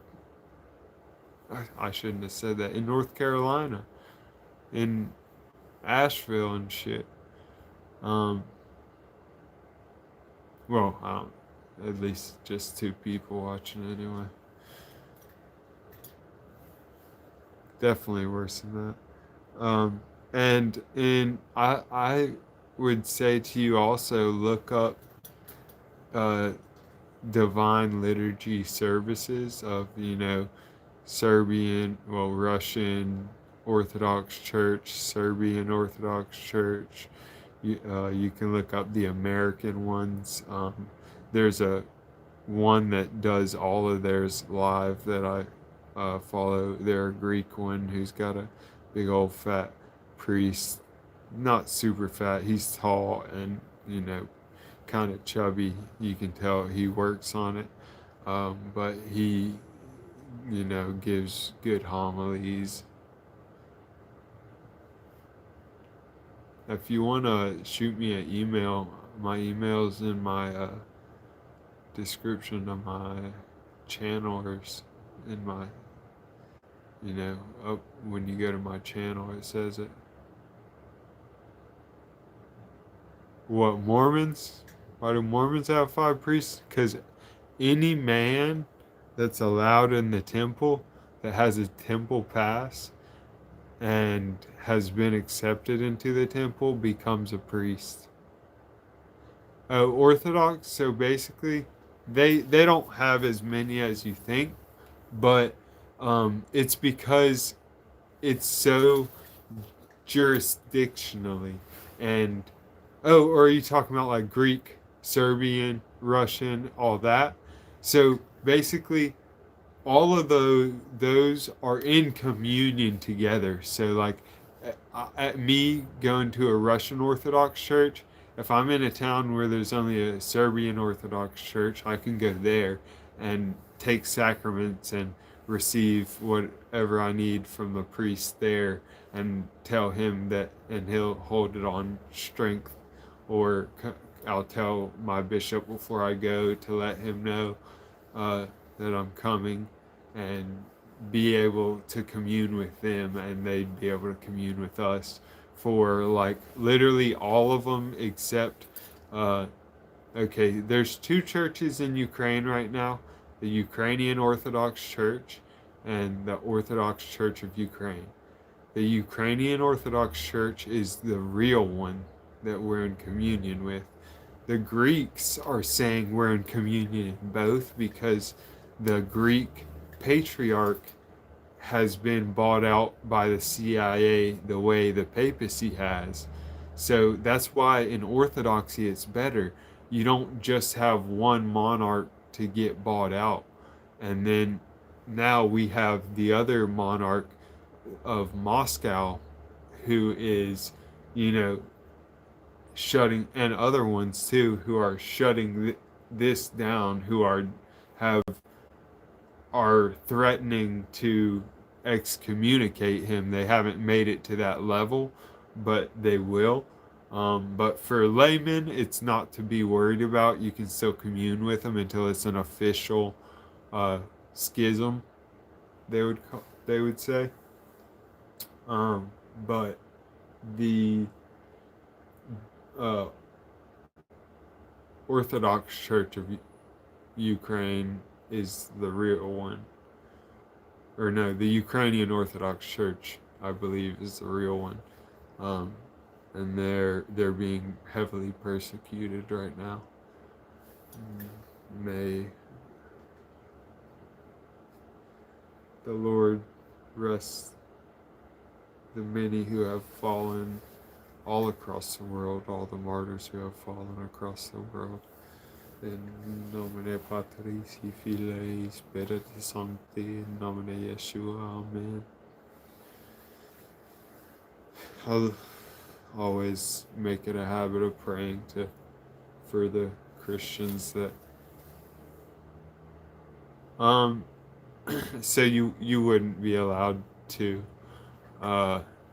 you would have to become Orthodox, but I would be allowed to take it at yours, but we're also not allowed to. But I will say, we're ordered by our priests not to take communion, from a schismatic church. You can come to the service, and so they have what's blessed bread, because in Orthodox and in like Eastern Catholic jurisdictions, we have people's wives who bake the bread the day before or whatever, or maybe day of, for the communion, and it's a big piece of bread, and they'll like cut it in half and use half, whichever half looks better, as the bread they're gonna bless and use as the blessed sacrament, and then the other bread, they'll put a blessing on it, like in nomine Patris, Filii, Spiritus Sancti, and maybe even like put some incense around it. So they'll allow you to eat blessed bread. They'll still, if you're a newcomer, they'll give you pieces of blessed bread to welcome you, but only actual members of the church are allowed communion. I'm not even allowed to take communion yet as a catechumen. I only am allowed to have holy bread.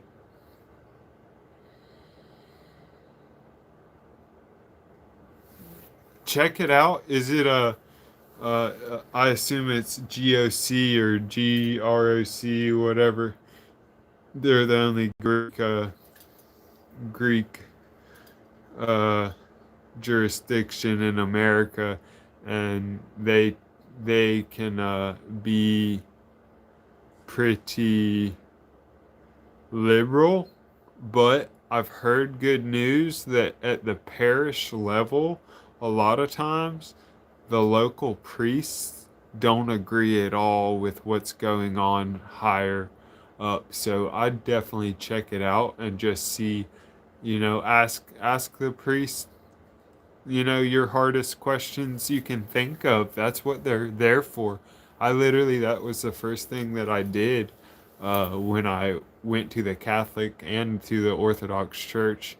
I wrote down my hardest questions about like Christianity in general and Orthodoxy, Catholicism in general, and polemic sides for both, and went down the list asking them, every one of them, and they gave me the best answer they could, or like, if they didn't know about something that happened to be niche that I asked, they were like, I'm so sorry, I would have to find someone who could answer that for you,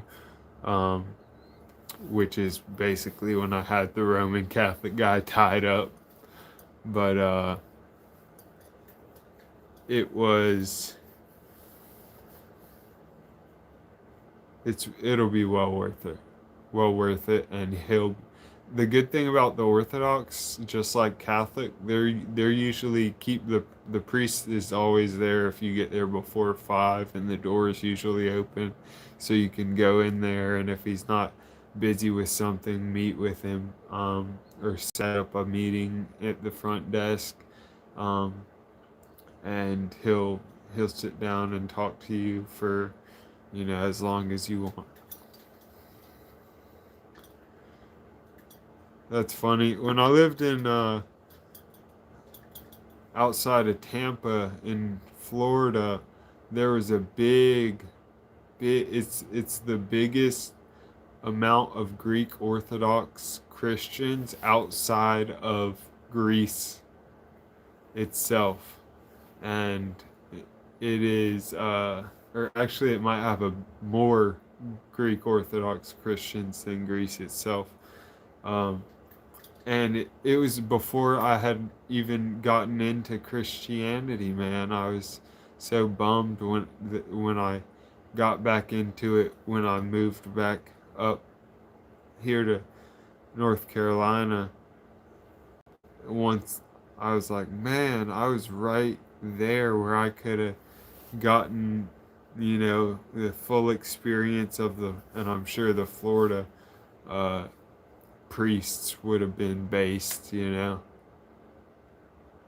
Something sick I should wear, or just, yeah, anything nice. If it's really hot out, you're welcome to wear, a polo, with short sleeves, but you have to wear long pants is the only thing. But you can wear like those long pants that are really thin, but look like nicer pants, or even honestly, I've worn sweatpants, Nike Tech sweatpants, but yeah, basically just wear a polo, and if it's really cold and you need a jacket too, you can even like put a jacket on over your polo where your collar still shows, and you'll be fine. Like, some people dress up, some people dress down, and either way you'll be welcomed. Yeah, of course, khaki pants are welcome. Just any pants, and depending on where you're at, if you have a wife or anything, the girl has to. You're not. I don't think in most places women aren't supposed to wear pants to church. They're supposed to wear dresses or skirts, long skirts type thing. So let's get this pineapple go forward.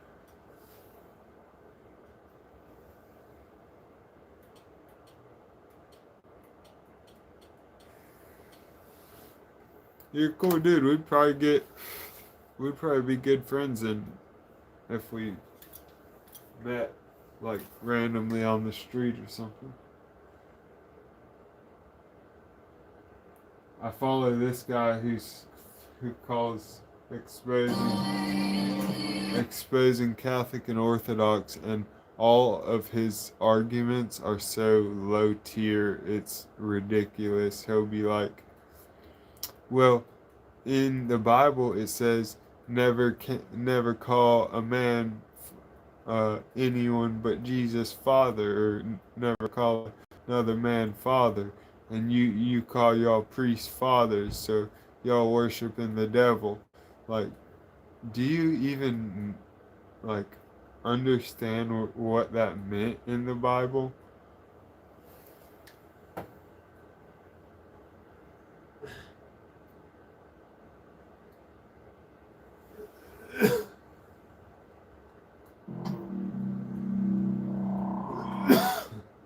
Introduction, let's get that. We'll skip the opening statements because they're lame. Let's just get straight to the debate for you.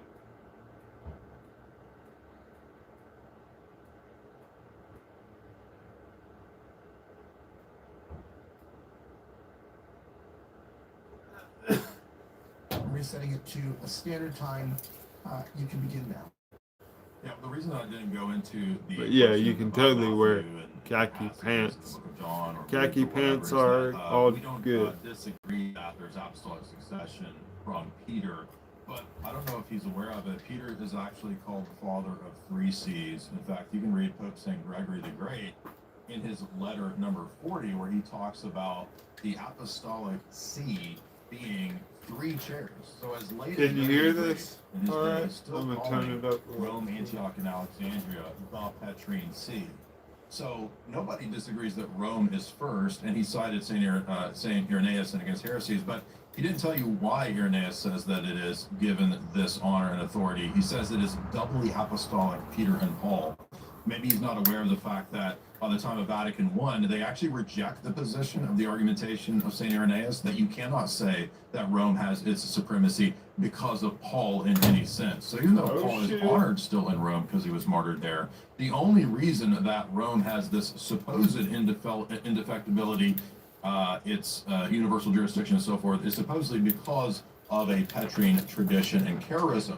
However, Pope St. Gregory the Great, who himself was a pope, doesn't have a problem still talking about there being 3 Petrine sees, but of course Roman Catholics never talk about that because they don't give you the context behind these comments and these statements. Let me read what the Canon 6 of Nicaea actually says.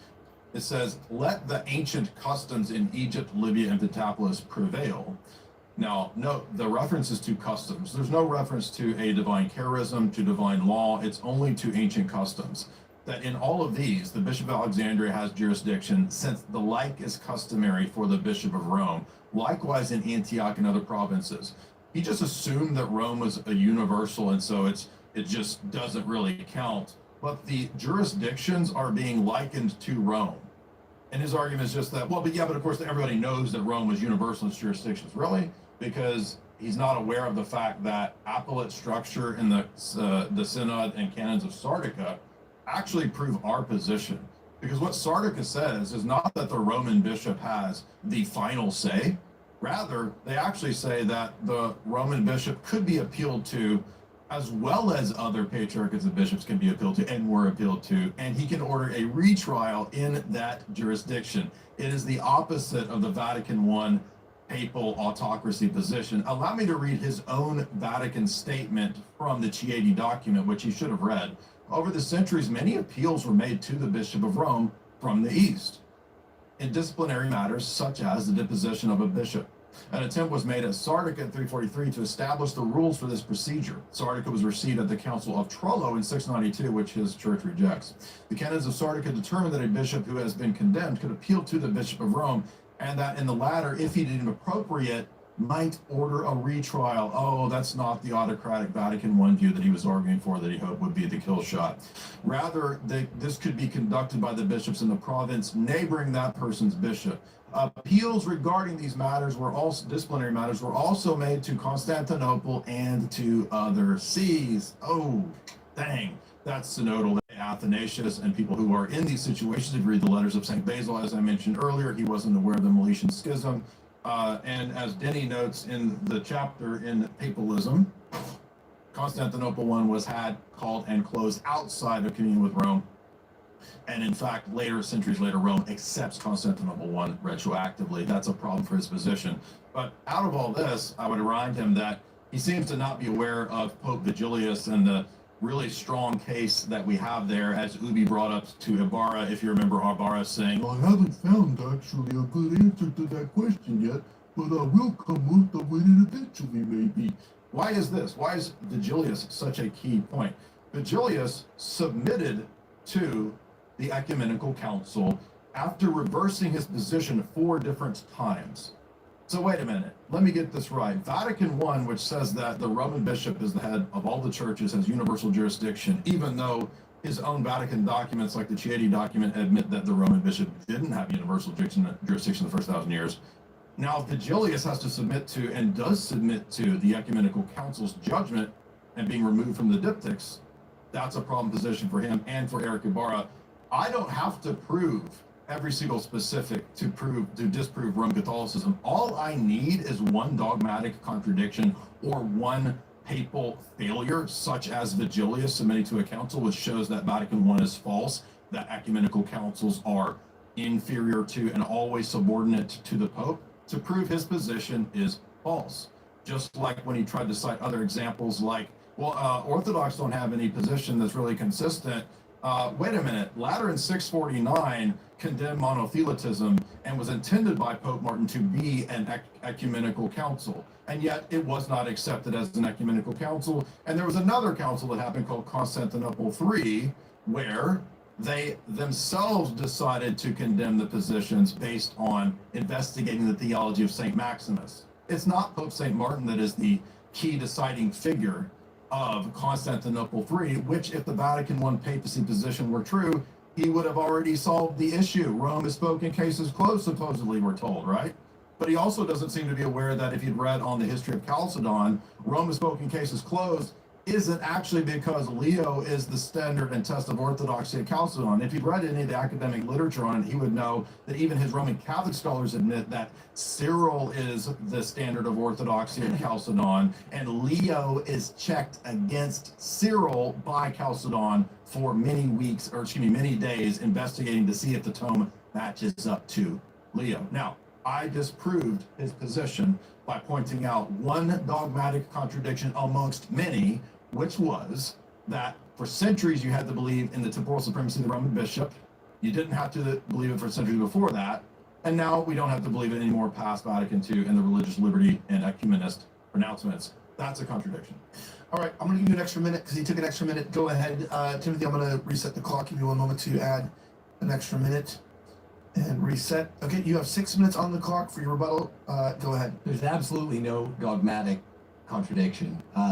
So in Vatican II, we have an ecumenical council that happens after the fall of the Holy Roman Empire, after the fall of all of the confessional states on earth. So only the confessional states are bound, because of course secular states can't be bound by the Pope. The Pope can tell them what to do, but they're not going to do it. This was always the context of this discipline. It's a discipline anyway. By the way, the Pope has only in the last 1,000 years identifiably spoken ex cathedra, meaning making doctrine twice. Count them twice. One in around 1850, one around 1950, and in both of those cases, the Pope polled all of the bishops first, because this is what's consistent with the papal power going all the way back to Peter.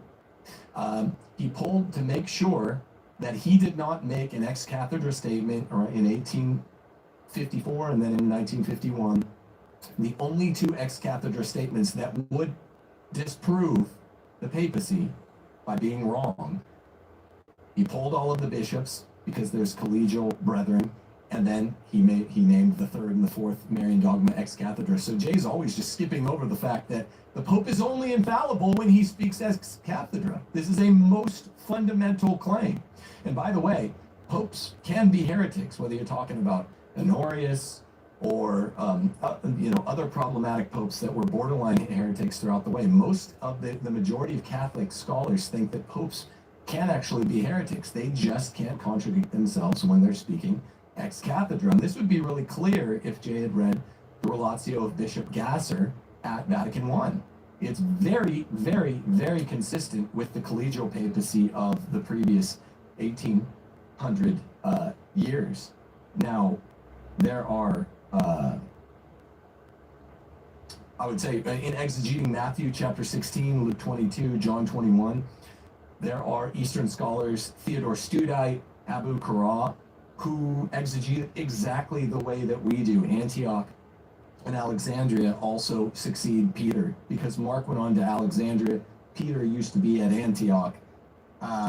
It's very, very, very clear that we're not reading into the text. Now, the question at hand is, did Christ establish a binding, unifying papacy? I've shown through the scripture, through patristic scholars in the first 2 centuries that he did. One of the very first popes after Peter literally was exercising a jurisdiction. At several of the ecumenical councils, you had an appeal to the appellate jurisdiction of Rome. I'm just going to sit here and repeat the quotations from the Octa of those councils where they're saying Rome alone. Knowing that doctrinal unity requires a visible sign. So, like I said, the original argument is if Christ established a papacy, then if that papacy should fail, all of Christianity fails. That's just a fact. Now, if he didn't establish the papacy, then that wouldn't be the case. But pointing out historical difficulties, even if I granted them, which I don't, later in the timeline doesn't accomplish what Jay claims it does. So, if Christ established the papacy, then prevailing would require not that Catholicism is false, but Christianity is. Remember, like Back to the Future 2, when Doc explains to Marty, by use of a chalkboard, why they wound up in an altered 1985, because the source of the problematic timeline lay at the very beginning of the story in 1955. If you want to disprove the papacy, you have to go to the beginning of the story and show that Christ didn't establish a papacy. You can't just sit and, if you're a Christian anyway, you can't sit around and point out what you don't like about Pope Francis' Chieti document, not a magisterial document, by the way, definitely not infallible. You can't point at any of the documents that Jay is going to tonight to get to the beginning of the timeline. In the case of Christianity, the papacy was from the very beginning universally accepted, occasionally grudgingly by these, but they accepted it for 1,000 years. I mean, this should be more compelling to people that are passive standers by. Why was it accepted for 1,000 years, over 1,000 years, and then it was just okay not to? They just hope you don't see that fact. This is a brute fact established beyond any doubt. Not even Jay's going to disagree with me. It was accepted for over half of the timeline of Christianity, and now they just whistle past the fact that it's no longer accepted. Instead, Eastern Orthodoxy, you'll never hear a defense of this because it's a coherentist rather than a foundationalist position. Jay's not trying to build anything. He's just trying to poke holes in the papacy. They insist on a popeless ecclesiology, one with willful blindness about its own 1,000-year acceptance of the pontificate until they didn't want to anymore, whose epistemology, which is really just conciliarism, a valid council is ecumenical. We know that it's ecumenical because we deem it's valid. Destroys itself for all to see, like at Chalcedon, when you had the Oriental Orthodox break away from the Eastern Orthodox. They still don't agree about much. It's a circular rule of faith, and you're never going to hear them build this up, this circular rule of faith, because it's indefensible. Their hierarchy can and does fall into heresy. This is not just tu quoque. They're not bound to accept ecumenical councils. The councils are ecumenical when we accept them, and the accepted councils are ecumenical. This is the rule of faith if you really press on orthodoxy at all. There is no epistemological framework for determining which councils are ecumenical and what. That's not true in Roman Catholicism. In Roman Catholicism, we have this visible sign of unity. 3 scriptural passages, several of the early fathers interpreting them exactly the way we do. And with no living, visible authority or sign of unity, how is the Eastern Orthodox believer to know which councils to accept? They simply won't tell you this. Well, because it's just true. You just have to accept it as true. It's a question begging. Roman Catholics have the papacy to tell us, and no, we don't just accept the papacy blindly. We accept it because Christ established it. So circularity ends up being embraced as a kind of theological mystery, because this is the last resort. For example, the rejection of Florence. Florence was the reunion council in 1439. 31 out of 33 of their delegates at Florence signed it and said, we were wrong about the Filioque, we were wrong about the papacy. And then they went home and 10, 12, 14 years later had a revolt, and under duress were forced to undo it. And you ask them, how do you know that council wasn't ecumenical? Because we didn't like the outcome. It's that simple. All right. I want to hear us. One's in the chat, by the way, if you think that Timothy Gordon had the better rebuttal. And I'd like to see 2s in the chats. If you think Jay Dyer had the better rebuttal, we'll be giving them a second to get ready for their cross-examination. Just to read a couple of the super chats here. Tia Gronowski said Orthodox were actually the first Protestants. Lonian just said they want to tell you, Gordon, that the Orientals and Assyrians don't have autocratic popes. Their head bishops are first among equals. Just like the Edo position in the 4th century, they didn't have RC papism in mind either. Orthodoxy, Phronosis said Roman Catholicism has the papacy, Orthodoxy has the church, only one heals. Taint Nothing said, Tim, that's just a fact, Gordon. We have Lauren First said popes can be material heretics, but not formal. And we've certainly had our share of material heresies in the last 6 decades from popes. Plays on the right thing. Also, the Pope is a local, metropolitan, and universal bishop. The Canon 6 of Nicaea is simply referring to the Pope's metropolitan duties. No contradiction. We also have Orthodoxy. Chloroquine said Orthodox and Muslim countries have 0 World Cups. End of debate. God doesn't like schismatics or heretics. Hades Undead 2366 said Jay, despite being the oldest, is still the best E-Diva Masterclass rapper on this show. Appreciate all the work, Jay. You're killing it as always. Jamie owes you an octuple espresso shot. I can witness that. I did. I remember he was here and he asked for coffee. And like most people, he put a little milk in your coffee. Some people say it's gay. It is gay. It's very popular to be gay today, but milk is good in coffee. And then he said he just wanted coffee and proceeded just shoot like double espressos into a cup of rice. He just ate like bitter, dark espresso that burns his throat. It's the kind of man that he is. It's good stuff.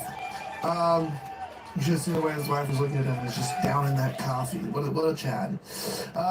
Coveto Antiquity said, as prompt with the following, J1. SQ, not even done. SKR777 said $50. Thank you so much for that. Said, why does the Pope wear a little hat and kiss the city wall? That's more of a rhetorical question for sure. Mike Jansen, 2393 said, Win Jay, Tim, the greatest moment of 2025 would be to see you and your wife come home to the Orthodox Church. May God guide your journey, bro. We also have a couple here. Another Australian said, can confirm life essence for Mr. Fista. Is still spy writing from Joe Rogan. He has not passed away yet. Jesus will not take him until he has fought Liver King. We also have Edgy EB1610 said, rock, paper, scissors, lizard, Spock. It's all so clear now. And then we have Nathan Slippery said, if a woman is raped, she is passively raping the man in Tim's theology. All right, we will, okay, I'll just read one more. SCAF777 also said $20 and said, why does the Pope pray in synagogues and mosques? There's a lot of questions about that. All right, we are going to go to the cross-examination. We'll start with Mr. Jay Dyer. You will have 5 minutes on the clock. Give me a moment here. Let me reset the clock. You may begin. Yeah, first I want to note that he seemed to be saying that there's only guidance and infallibility when it comes to ex cathedra statements. He must not be aware of the fact that Vatican I says that all things are divinely revealed and to be believed, whether in the Word of God handed down by the Church in solemn judgments, which would be ex cathedra, by her ordinary and universal teaching, which is proposed for belief as having been divinely revealed. So do you agree that you also have to believe the universal ordinary teaching and the ex cathedra, they're both under the charism? Yeah, the submission in mind and will, that's religious, but it's not protected by the charism of infallibility. Universal ordinary isn't. Universal ordinary, are you talking about councils or popes? Universal ordinary teaching of popes is not infallible. That's what Vatican I said. No, it doesn't. Yes, it does. Do you want me to read it again? No. Vatican I I'm does going to not read it say again. I'm going to read Vatican I. ordinary council. Universal ordinary teaching. There's 3 structures. Do you disagree with your own theological manuals that talk about the 3 tiers? No, that's oh, really? Fine. Okay, Yeah. so there's ordinary magisterium, there's extraordinary magisterium, and there's universal ordinary magisterium. So I think you're confusing the ordinary and the universal ordinary. Because we're talking papal magisterium. That's the only magisterium. No. Papal Only the magisterium. papacy is magisterium. No. So you think that ex cathedra, he thinks ex cathedra means, which guarantees No, I'm not infallibility, asking about that. applies That's extraordinary. only to. No, I'm asking you about Vatican I saying that universal ordinary teaching is also part of the charism. It's part of the charism. So it's protected. It's not protected under infallible. Oh, so the charism isn't infallible? No. No. So so you just refuted You're doing it yourself. again, man. You're I'm doing it again. When you slip up, it's my fault. No, you think that ex cathedra teachings by the Pope, the sole papal teachings that enjoy the charism of infallibility. Vatican I says that the Vatican I does not say. Stop, I'm reading it to you right now. You have to read the whole Stop page. it. He's We did interrupting. this All right. If he thinks you're interrupting, then we'll stop for a second. Furthermore, all things are to be believed with divine Catholic faith contained in the Word of God, Yes.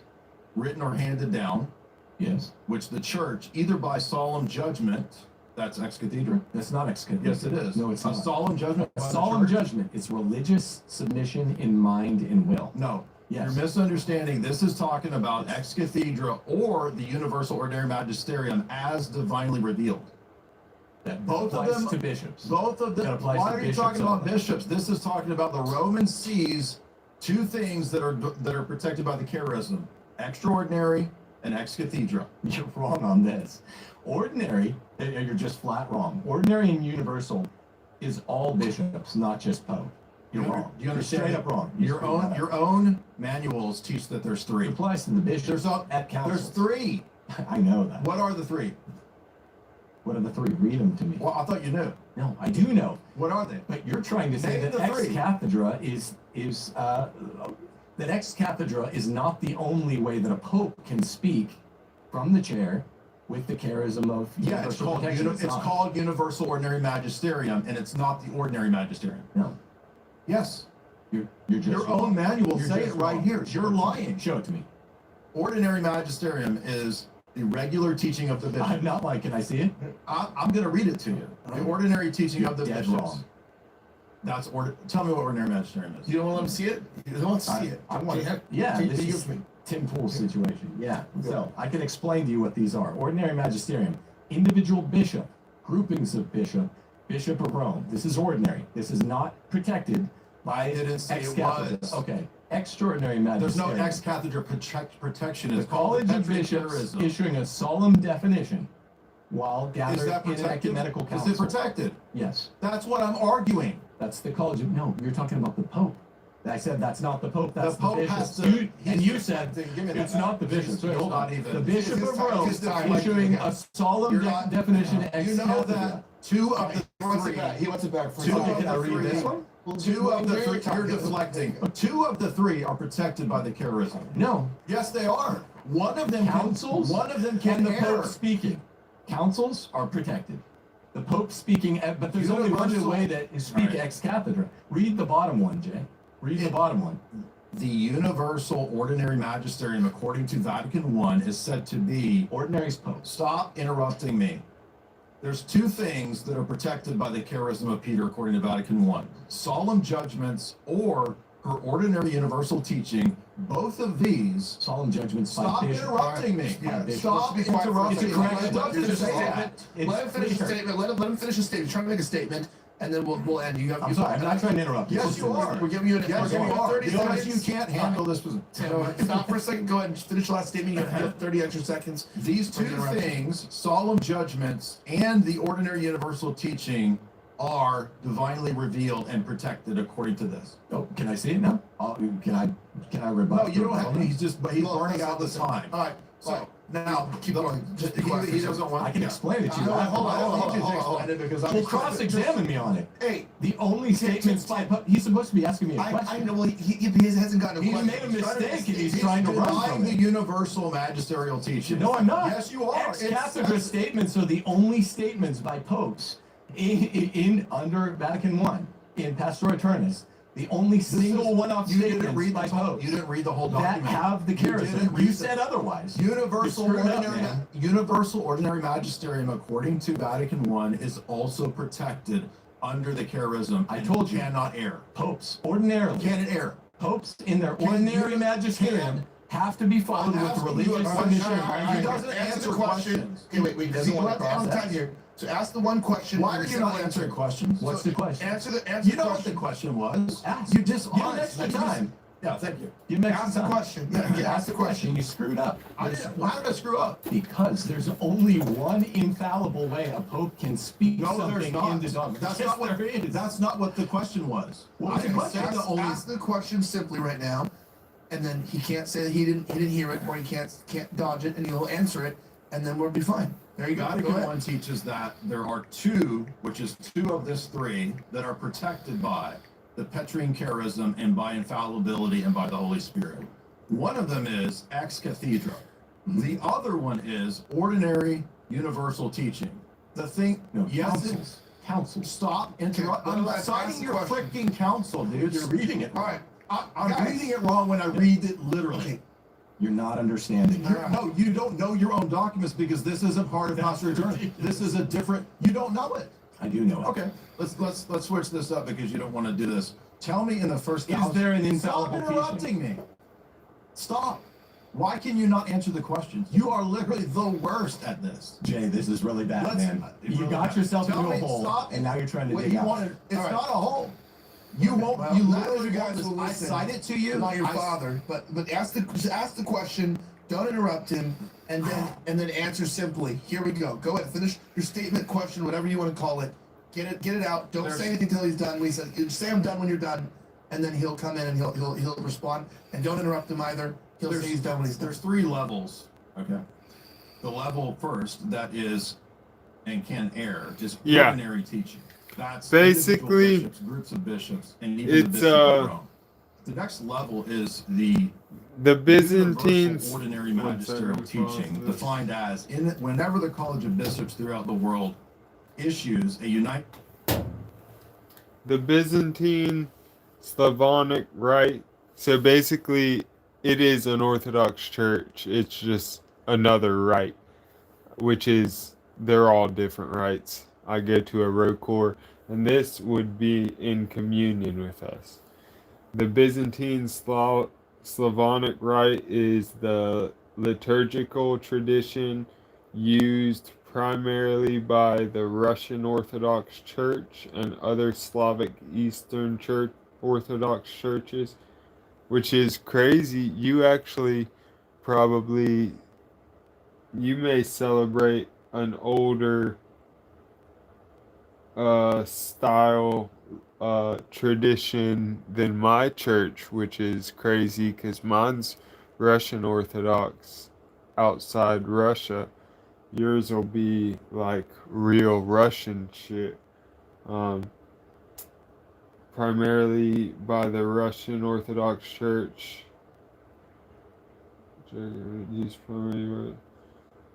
Another Eastern Slavic Orthodox Church is characterized by conducting services in Old Church Slavonic rather than Greek.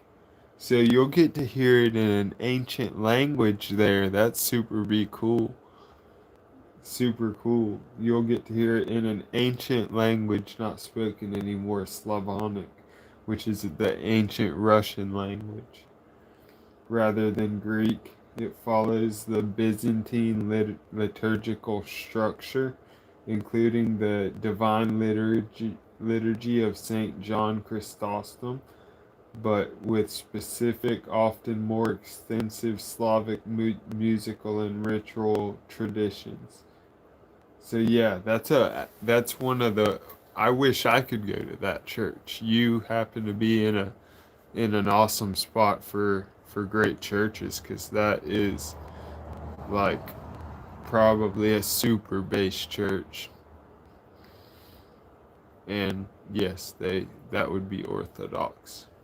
That'd be more Orthodox than me. Just joking. We're all, of course, 100% Orthodox, but just, it really will be, they'll probably have a huge cathedral. And my church goes by the all Ortho. That's the thing. See, you know how the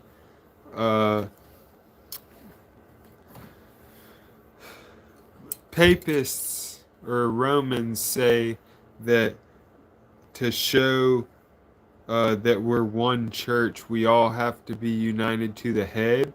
But for us, to show that we're one church is that we all worship with some sort of the liturgy of St. John Chrysostom from the 4th century or whenever. So literally every Orthodox church that's not schismatic on the earth worships on the same liturgical calendar, going through the Gospels and all the sorts of things that they do, worshiping the same way they did in the 4th century. So, like, that's the unity of the church.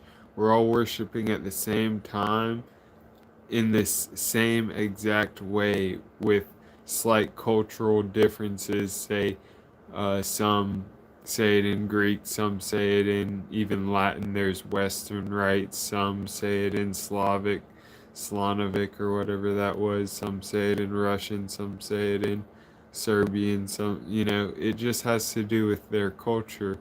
But no matter what, there'll still be English in the service. They'll speak to people in English as well.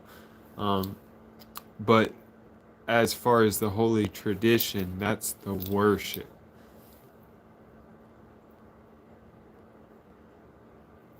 So yeah, man, that's a great church to go to. I would go to it if I could. And you can tell that priest looks like he's pretty high ranking. Though I might have just been seeing the archbishop.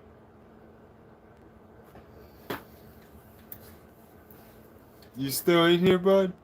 Wyatt? Lead AI innovation in any industry. Earn your master's degree online.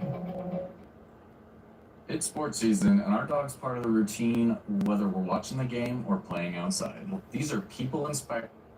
United judgment with the Roman Pontiff to be held in faith and morals. Okay? If not, This one is protected by the charism I've of already Peter, seen it according so to many Vatican I. times.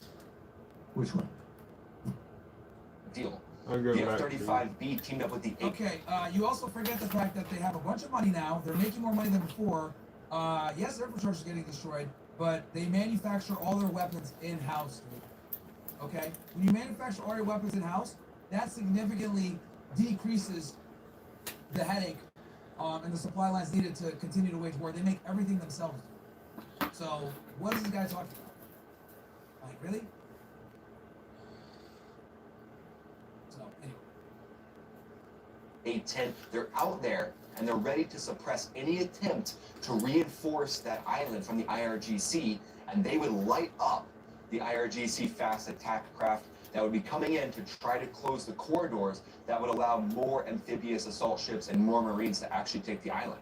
Those IRGC launches, they might look scary, but against American air dominance, they're basically running into a wall now with their stockpiles being crushed. But imagine the regime watching their prize oil lifeline suddenly under the shadow of American steel. Now this How long before their fearful and forceful talks knife flip might flip better without the hole. I just put it. The U.S. has roughly 5,000 Marines accelerating towards the region on 2 amphibious. Yeah, I'm live, bro. What's up? Blessings to you, Port Janka. I'm sorry I haven't put up that video for you yet. In nomine Patris, Filii, Spiritus Sancti, in nomine Yeshua, amen. I pray you forgive me. I will do that. This is an old one right here.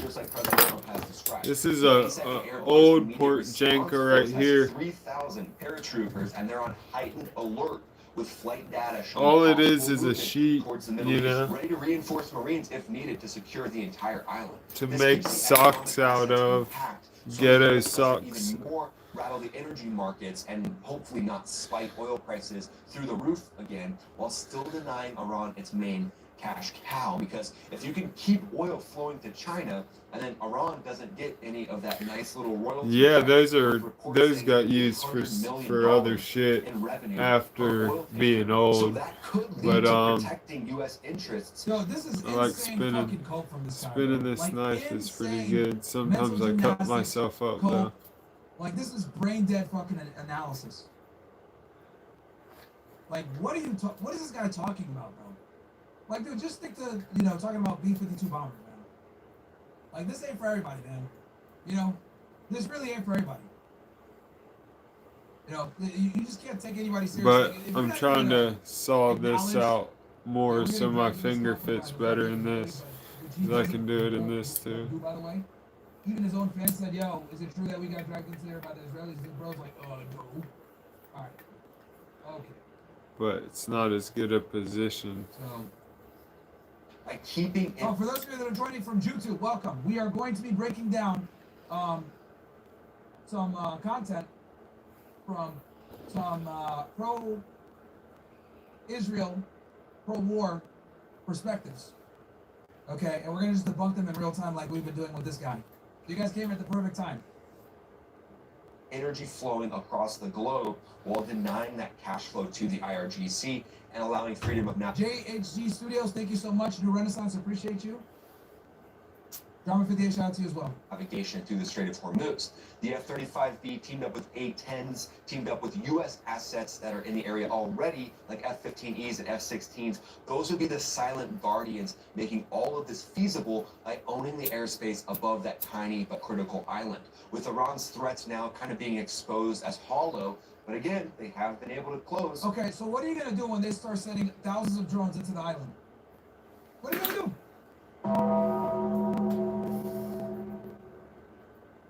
Like, honestly, what are they going to do if they go to take this island, right? This is such a fucking bad idea. This island's over here, okay? What are you going to do when they start shooting drones at you guys? So many likes on What are you going to Hinge. do when they shoot ballistic missiles at you guys? Because here's what Just the Iranians are never gonna really do. girls I want to They're go going out to with. send They're all hundreds crazy at a time. They're going to liberals. fucking saturate the airspace. The fighter jets can't shoot them all down. Some are going to get through.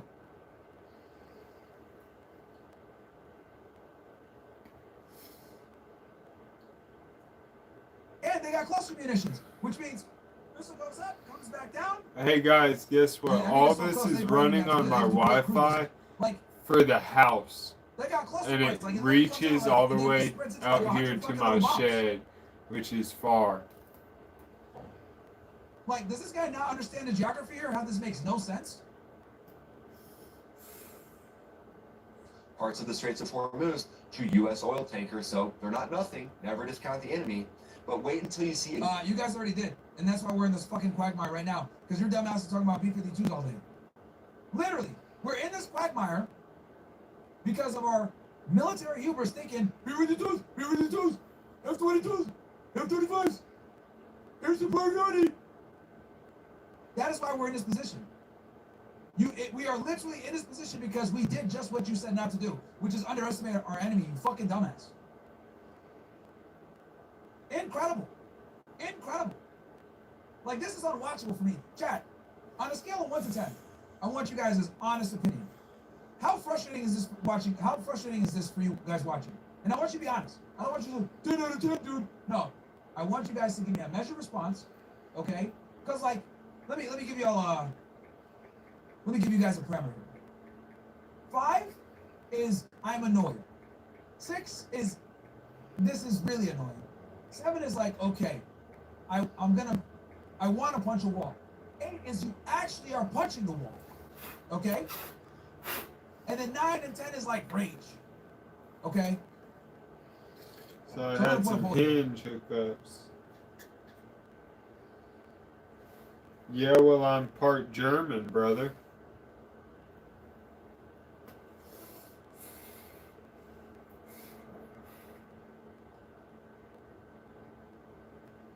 About 50% of my DNA is German. Or actually over 50% of my DNA is German. But I'm also a Native American. By blood. I even got a card that says it. Yeah, but yeah, I'm mostly German, but I was born in America, so I'm an American. And my family got here in 1776. I still have the deed to the land that we bought here in 1776. I'll put this in here. Have fun and vote ninjas. Exactly how these Marines could. Or no, sorry, 1779, not 76. Strategic analysis section. So, 4D chess board. Okay. But also, those were the prettiest colors that come in the, what's it called, kit, in the electrical tape kit. What, am I going to put green on there? Degrade the military of Iran with Let me grab my... They're not talking. Well, next live if you're here. What is he talking about? Well, it's more skewed than that. It's like, Too late for that. you know, I'm mostly German, which where I get the baby blue eyes from. Got some northern above Germany in me, like some, you know, Swedish or Finnish or some shit. And got English, a lot of English, probably 35% English, and it's probably like 55% German, 35% English. Losing their export lifeline. Let's assume that's actually true. How is them losing their export lifeline going to open up the strait?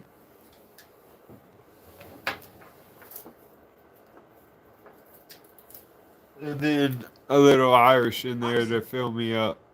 These are two different things. How is putting boots on the ground at Clark Island, because he is correct that they manufacture a lot of their oil there, right, and moving around. What about you? What are you? That is true. But us putting boots on the ground there going to open up the Strait of Hormuz, bro? Still waiting for an explanation on that. The island's over here. The Strait of Hormuz is over here. This is what me and Larry Johnson were talking about. Damn, man, how'd I lose that fucking knife? A former CIA analyst saying, like, wait, what? This makes zero strategic sense. Here's the strait. This island. What? And you can transfer it to the free people of Iran should that transition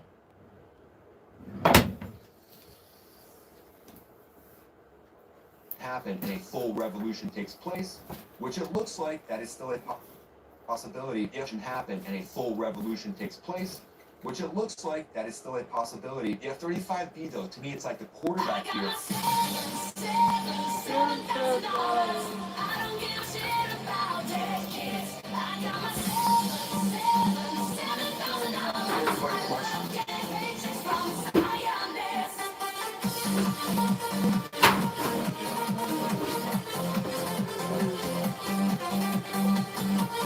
Alright, bro. Which video is it, man? I'm done with this thing, bro.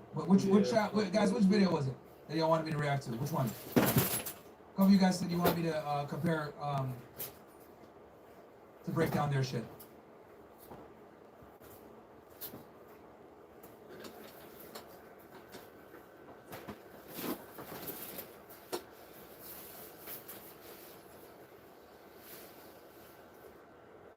Which one is it, chat?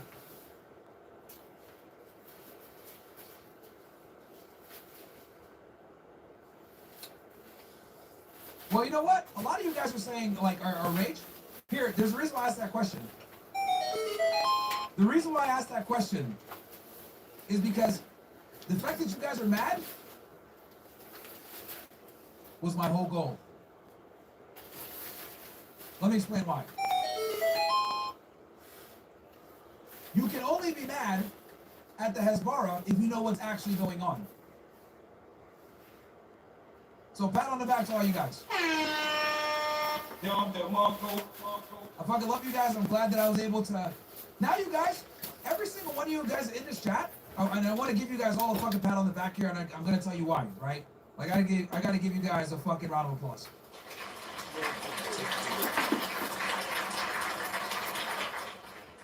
And the reason why I gotta give you guys a round of applause is because if you're watching content like this and you're getting frustrated, that's a good sign that you know what the fuck is going on.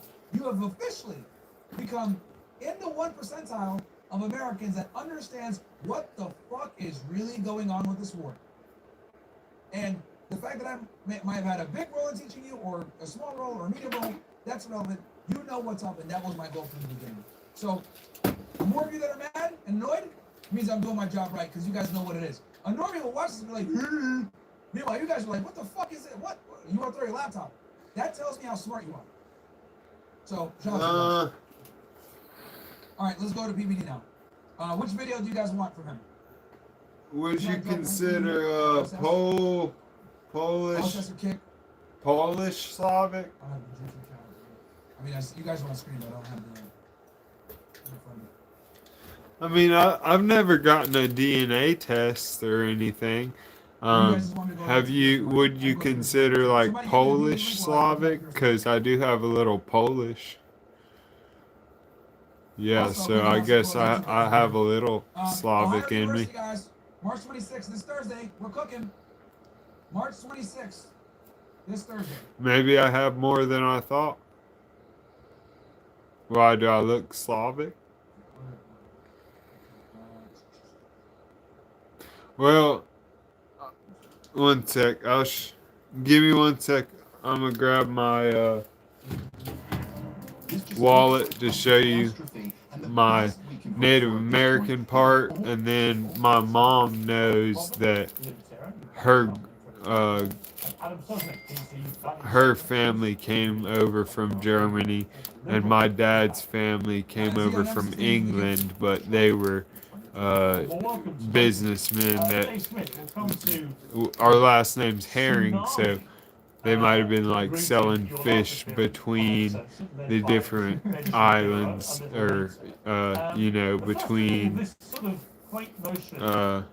England and Scotland and Finnish and Sweden. So you guys will find out about it soon.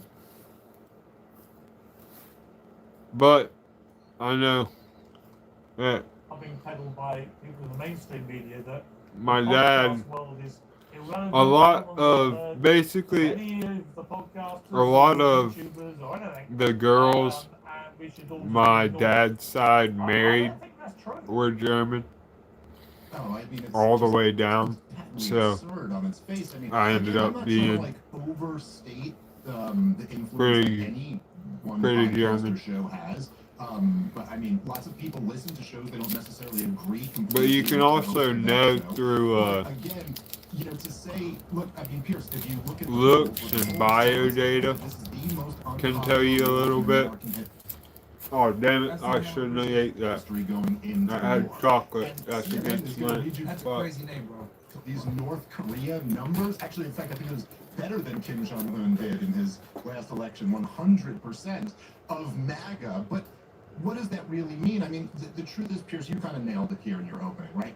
Even when Joe Biden was clearly senile and was forced to pull out of his re-election campaign, the majority of Biden supporters still supported him, and like there was still going to be like 40-something% of the electorate would have voted for Joe Biden. Now, that wasn't enough, though, and that's why they forced him out, because you need a coalition to carry you here. So this comes down to like how you're defining MAGA. If you want to say Joe Rogan and Theo Vaughn and Andrew Schultz and all these guys, they're not MAGA. Well, okay, but they were relevant enough for Donald Trump to go on all of their shows in the campaign. And Andrew Schultz is a fucking bitch. The point is that the coalition that got Donald Trump elected in 24, that got him for the first time ever to win the popular vote, that coalition has been destroyed. And the final thing I'll say is this, Pierce. I made this prediction on my show the other day. But right now, you kind of have these two, broadly speaking, camps. Say Megyn Kelly and Tucker Carlson and Candace Owens, maybe people like me, who are saying the coalition has been destroyed. And then on the other side, you have people like you played Bacha, Ben Shapiro, who are saying, no, the coalition is fine. What we've learned is that Tucker Carlson doesn't matter. Give it a couple months, Pierce, and I promise you, everyone on that side will say the coalition has been destroyed and it's Tucker's fault. This is going to tank Donald Trump's presidency. We're already past the point of that. The Democrats are going to win the House and the Senate. It's going to be impeachments and subpoenas and investigations for the next 2 years. And I don't think anyone from this administration can win the presidential in 28 at this pace. Right. Well, Adam, you're part of a very successful podcast. Guys, OSS 300 guys, I'm giving you badges right now. Shout out to Lavelle22, Martin Unfiltered, Repro Clippers, O'Breeze King, DC Badass, Hey Itchy, Egoist Chris, Taco XD, Jerza Liz, Egyptian Menace. I'm gonna give you guys VIP OG badges right now. So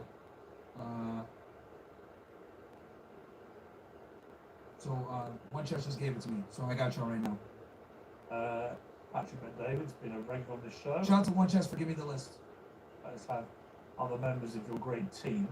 And, you know, I would say just from a personal, you can only judge it personally, I guess, but I've been on some of the biggest TV shows, mainstream TV shows you can think of, right? America's Got Talent for 6 years. Britain's Got Talent. I replaced Larry King at CNN. They aired my show 3 times a day in America and around the world, and so on and so on.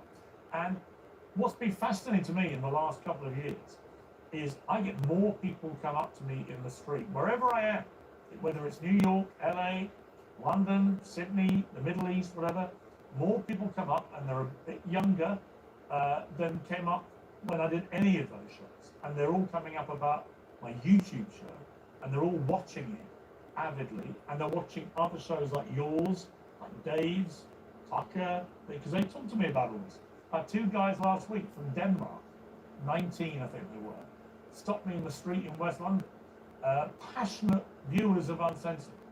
Right, it was really fascinating to talk to them. So I just think this idea that people who operate away from mainstream media now, like you, like me, like Dave, like others, that we're kind of irrelevant and no one knows who we are, is completely contradicted by reality. I just see it in the streets.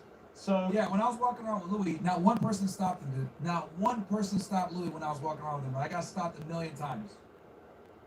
Guys, I get stopped a lot. You know, and I'm not saying that to brag or anything like that, but I get stopped a lot. It's a reason actually why I don't go out so much. So, yeah, bro, nobody knows who these fucking, you know, mainstream dinosaurs are around the times. So, I don't know whether it's self-preservation going on, that the mainstream media doesn't want to accept there's been a shift in power, but what do you think?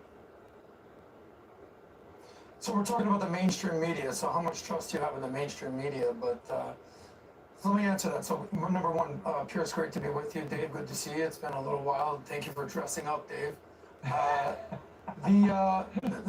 The question that you're asking is, are young people watching social media and are watching YouTube? Obviously, duh. My mom still watches the news at 8 p.m. and if she misses it, that's it. She doesn't see it. She hasn't figured out how to get on social media. She still tries to ask me how to find me on YouTube and on Instagram. But yes, the 35 and under crowd is on social media, and I'll tell you an anecdote. I'm a registered independent. I've never voted for Trump. Okay, I got you guys all your OG badges. One chest, Jers Alex. I don't know if you spelled that wrong, dude. Can you double check with Jers Alex and then Taco XD? I can't find those 2. Okay, well everybody else that's on that list should have their OG badge. And Rumble Clippers, you don't need a VIP since you're in the OSS 300 now. So you're good, bro. You got an OSS 300 badge, you don't need a VIP one. And then I, had common sense and realized you vote for Trump, who might be brutish and an a-hole, or you vote for a weak, feckless, I wouldn't even call it leader like Kamala, and obviously the choice is pretty easy. But I would debate with my liberal friends, one that was very, very, very tight with the Clinton people, part of the Hillary Clinton campaign. And he noticed as I was starting to become more, let's just say, less Trump hating. This is in 2023, 2024, run up to the election. And then he goes, dude, I don't even know what happened to you. You're like full on MAGA now. I go, no, I just have common sense. I see what's going on with the radical left, and it's so un-American to me. And he goes, yeah, you're just in your little YouTube world. I'm in the real world with the real politicians and the real polls. I got the real stuff going on. I go, hey, buddy, his name is John. I go, John, this is the real world now, guy. Yeah, well, we'll see. So obviously, we see what happens in the election. This is not the type of person that likes to apologize, right? Comes up to me and goes, Adam, I was dead wrong. You're right. This is a new YouTube world. Congratulations on all your success, Pierce, and welcome to the YouTube world. It is what it is. Okay, well, it's sort of in broad agreement there. Let's get to broad disagreement, I suspect, which is the way this war is playing out. I mean, Dave, I've really struggled to work out the upside for Donald Trump from the start of this.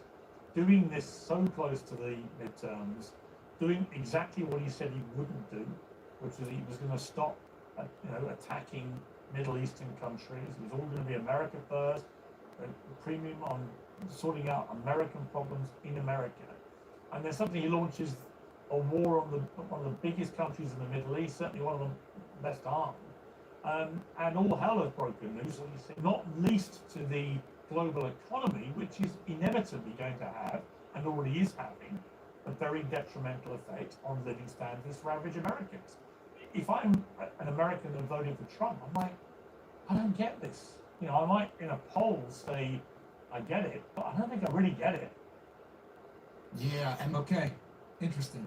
Then you also have to consider. I think me and Dave Smith pretty much agree in lockstep almost with this Iran war. There, Pierce, right? Like there's a sizable percentage of people who support Donald Trump, who approve of the job broadly that he's been doing, who maybe look, we're 3 weeks or whatever into this. Also, guys, if you're a brokey, type in the chat. I put the fries in the bag. That's how you get the emotes.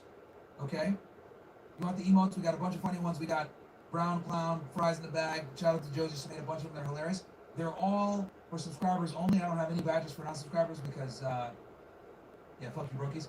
So, yeah, so for the real niggas, if you can't afford it, just say, hey, I put the fries in the bag and somebody will probably gift you a sub. Well, the OSS Army is very generous. Let's go. All right, I'll kind of give him a chance. We'll see. But if this doesn't turn into any type of win, and if it turns into a clear disaster, which it already seems to be, that's only going to hurt him more and more and more. You know, I think, look, Pierce, it's despite the fact that it is not in my incentives in some way as like a political commentator, like I hope this whole thing just works out great. And then I know that all the people who don't like me will say, ha ha, you were warning that this would be a disaster. I hope that I would much rather take that deal and live in that. But here's the other element there is that, right, we had the 12-day war in the summer. And I've certainly heard, I heard at the time, some on debates that we did on your show and others, and I've heard nothing but since then on social media that, oh, you guys were so stupid, you were warning about exactly what we're seeing right now, which is what all of us were warning about who were critics of the 12-day war, but Iran didn't do that, and they were like, look, we got away with it, one and done, no Americans dead, and that's it, we don't have to do anything else. They spent the following 6 months bragging about how the Spirito Sancti, in nomine Yeshua, Amen. Back in this same situation. Peace, Porjanka. Last time on your show, the big picture here is that clearly the calculation. No, I didn't fall asleep, bro. They no longer feel that it's in their incentive for self-preservation. I was just looking. I can't help but keep looking for that knife, and I'm a peddler, so I'll like look in.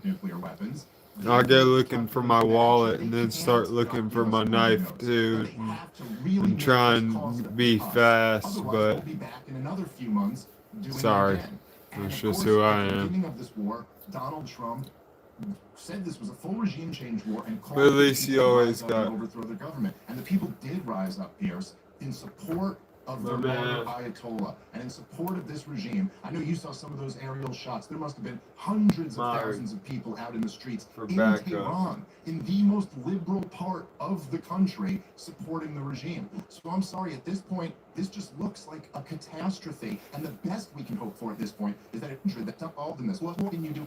Big time. Do you still feel that? Do you still feel, Guy, social mark?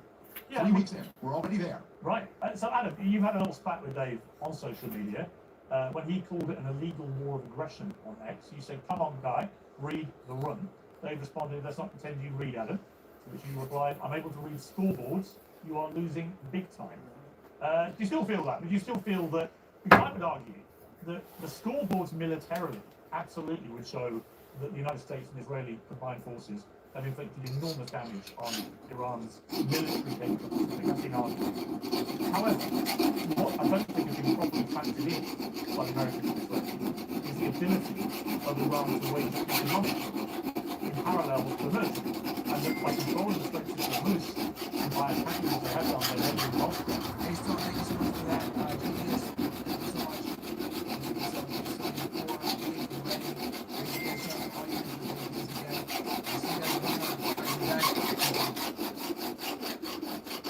So, all you flybackers,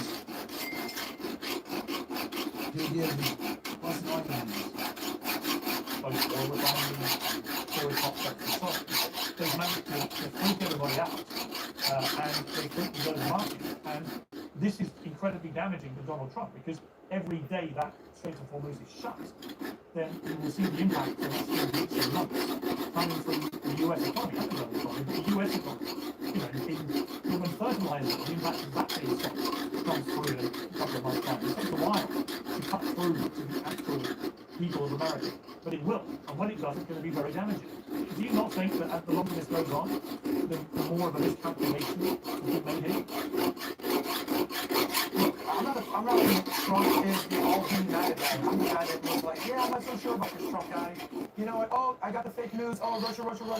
Oh, it turns out, yeah, you know what? He's way better than the other side. So I had to use logic and a measured approach to get me to the point where I'm like, he's the guy.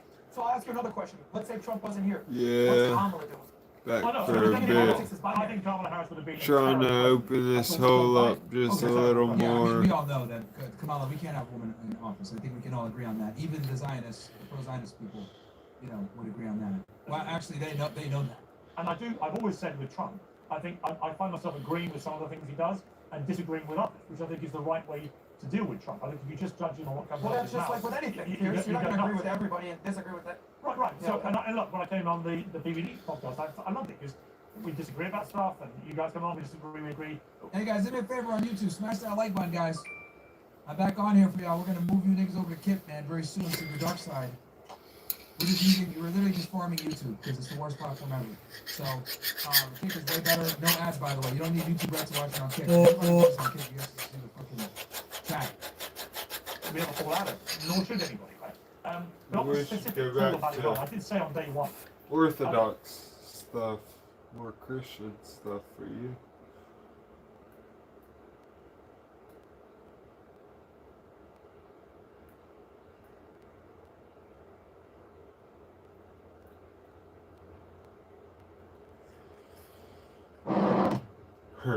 You'll probably like that.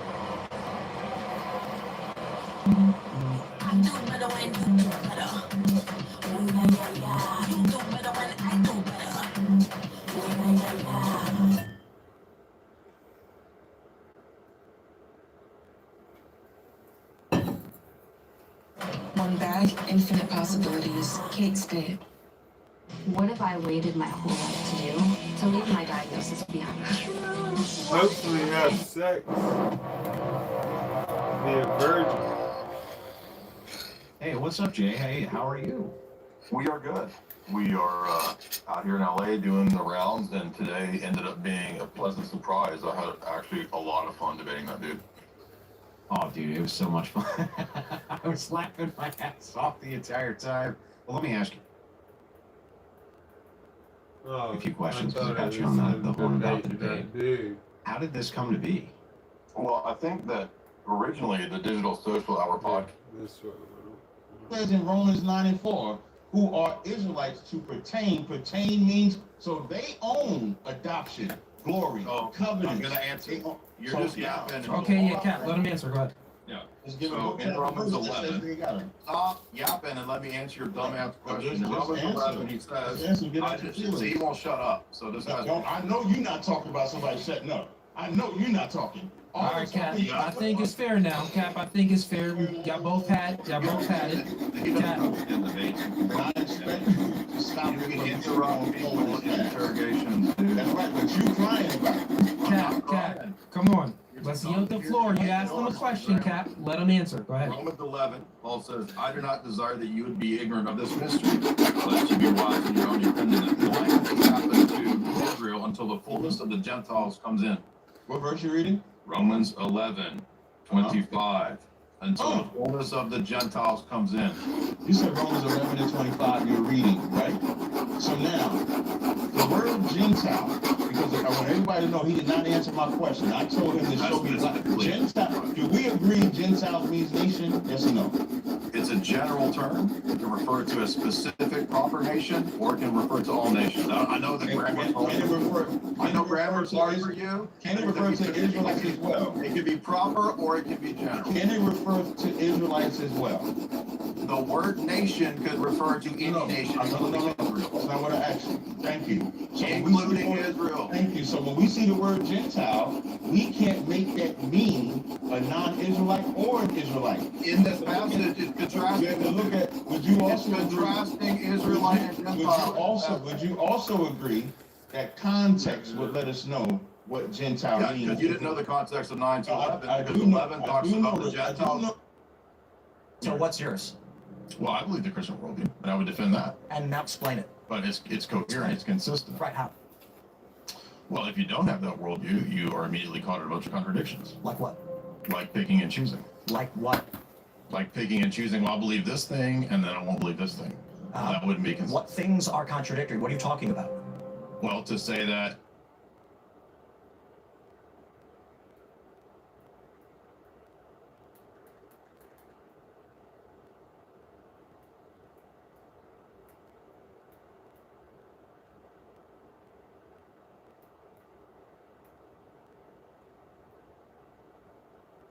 Cash App has very much helped me save my money.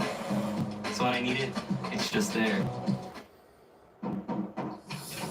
Hello. Welcome to my new chapter. Sitcoms are back. So we've got work to do. The best part is being written by AI. Fox Faith, the key to all heresies is to confuse the distinction between nature and person.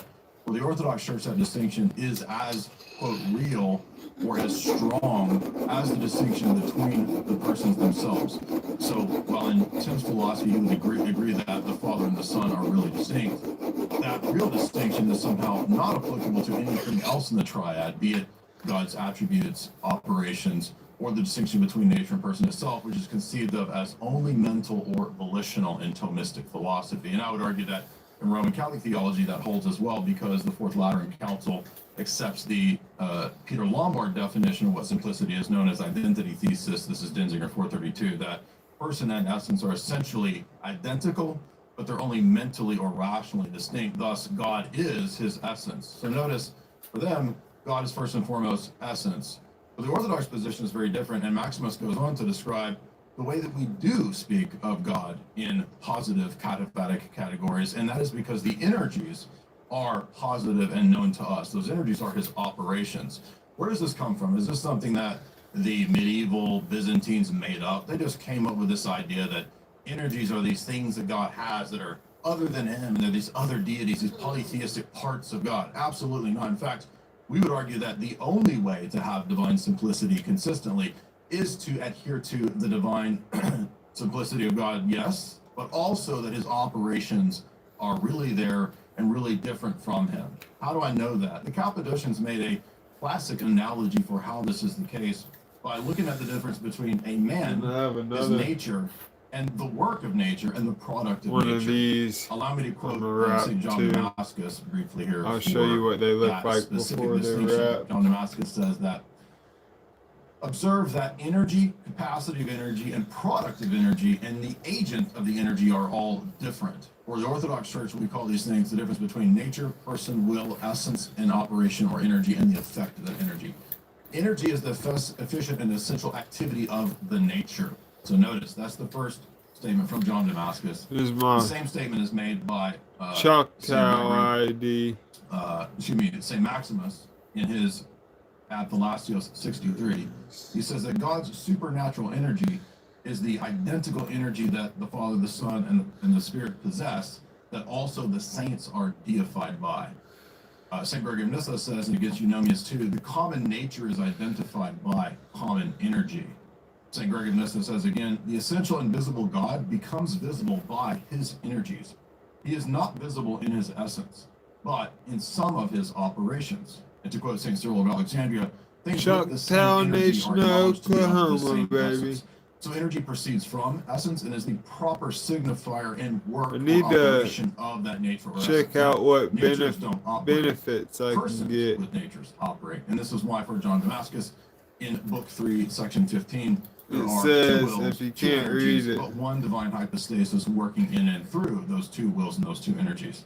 Now, to shift out of Oh, the here on the philosophical back definitions square. and statements that we have, and I would add that that definition, by the way, is accepted at the Sixth Ecumenical Council, where the Confession of St. Sophronius pulling from the explicit teachings of St. Maximus the Confessor on essence and energy, two wills, two operations, and many energies, to cite John Damascus in Book 1, that is accepted at the Sixth Ecumenical Council as the teaching's Christological definition. Again, it's called the Confession of St. Sophronius. You can find the text available on Amazon. Thus, even in the patristic teaching of the Roman Catholic Church, 3 minutes from the early, from the early 681 Council.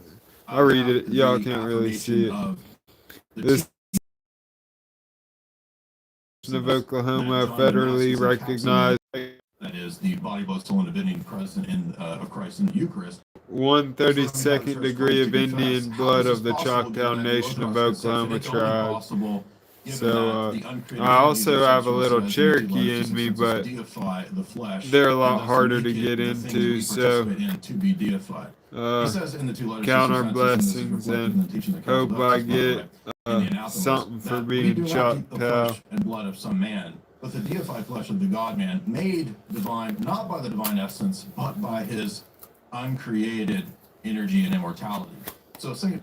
Cyril of Alexandria, the Third Ecumenical Council of Ephesus, is pretty explicit when we get into the actual teachings of how we participate in divine life. On the other hand, in the Roman Catholic Church, if I read from the teaching of Ludwig Ott says that the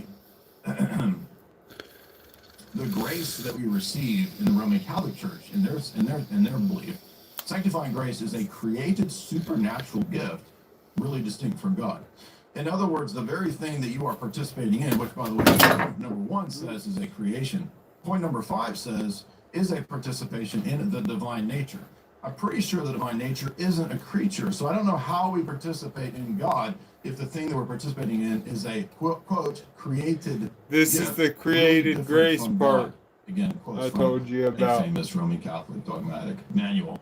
Lastly, I would say that there are a couple more examples that I think are very difficult for people who deny this distinction, particularly when it comes to what are called theophanies. Theophanies are manifestations of God in the Old Testament. I'll give you a few that I think are really problematic. How much time do we have? One. You can have one. I just got a couple more. I got a couple more examples, and then I'll be done. Okay. So in Numbers 12, we read that the Lord said to Moses, Aaron, Miriam, "Come, you three, to the tabernacle of meeting." And they came out. The Lord came down in the pillar and in the cloud, and he stood in the door of the tabernacle and called out to Aaron and Miriam. Now notice that we have this theophanic manifestation in the Old Testament where God comes down and specifically said to stand there. When we go back to the situation in Genesis 31, we read that the angel of the Lord, who identifies himself as the I Am, the God who appeared to you at Bethel, is there talking to Jacob. And that same I Am that appears in time and space is also talking to Jacob and calls himself the form of God. This is out of the Septuagint text. The form of God was seen by Jacob. And then we have another statement that it is the I Am that he wrestles with, because Jesus at the end of John 1 says that he is the gate, the doorway to heaven, the ladder of Jacob. And the angels descending and ascending on the Son of Man signifies and shows that he was the one wrestling with Jacob. Jacob wrestled with an actual form or being in time and space that manifested in an energetic manifestation, as the church has always taught. But after Thomism and after the Middle Ages, the Roman Catholic Church moved away from this and decided instead that these manifestations are rather created images, holograms, angels, etc., whatever imagery you want to use. They're not the uncreated energies of God in time and space. Why? Well, because of divine simplicity. It's not possible for God to be present in time and space in these ways because God would then undergo change. But I want to remind them as I close on this point that this theophany argument is actually the basis and the predication, the presupposition for the doctrine of the incarnation. It is not the divine essence that became incarnate.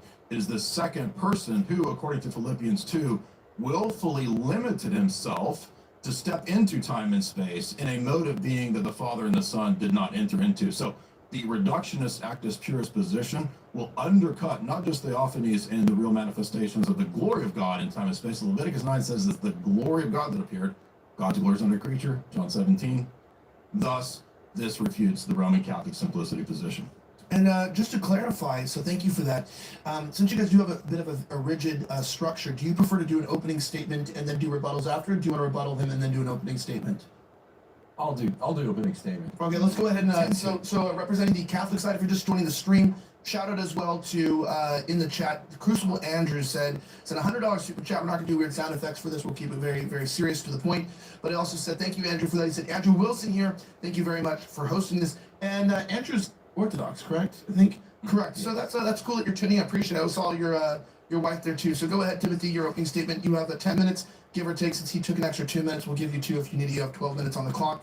Go ahead. Pure act is the basic expression of God's perfection, all-powerfulness, his aseity, that means he's self-subsisting, his necessity, his eternality, his simplicity. So God as pure act, according to classical theism, Western definitions of God, which is included, broadly speaking, it's even included a lot of Orthodox thinkers, Eastern thinkers over the last 2,000 years. It is the most basic expression of who and what God is. So when you think pure act, because this is a term of pure metaphysics, think pure being. By pure being, we mean being without any becoming or potency mixed in. There are no non-actualized potencies that are mixed in with the person of who God is. Now, just so we are clear, Jay told me last time we debated that mistaking a single aspect of God's reality means, in the context of Islam, worshiping a false God rather than worshiping the true God errantly. I would say, I hope for all of our sakes, Jay's sakes here too, because he's a friend, he's a good guy, that this isn't true. Because mistaking God as being a composite of act with passive potency is the most fundamental mistake you can make as to who God is. Passive potency means something else can change you, and we have to talk about passive potency today. The fact that Jay has asserted on multiple occasions that something else can change God through this term, passive potency. So there's some basics of classical theism. One, God cannot change. This is in Malachi 3:6. It's reflected in James 1:17. God can't change. This is a basic pillar of classical theism. God cannot be affected by anything else. It's reflected in Acts 17:24-25. Thirdly, God cannot fail to be what he is. The principle of necessity only applies to him in this sense, that he is utterly perfect and he cannot be anything other than what he is. This is reflected in Matthew chapter 5, verse 48. Now, if God were not pure act, and by this we just mean pure being, there are so many equivocations that are going to be made here on terms. I just mean pure being. Thomas and the Aristotelian lexicon that he's working out of just means pure being with no becoming possible. The basic definition between a creator and a creature is there's only one creator. He's got to be pure being itself. You see how he fucked up?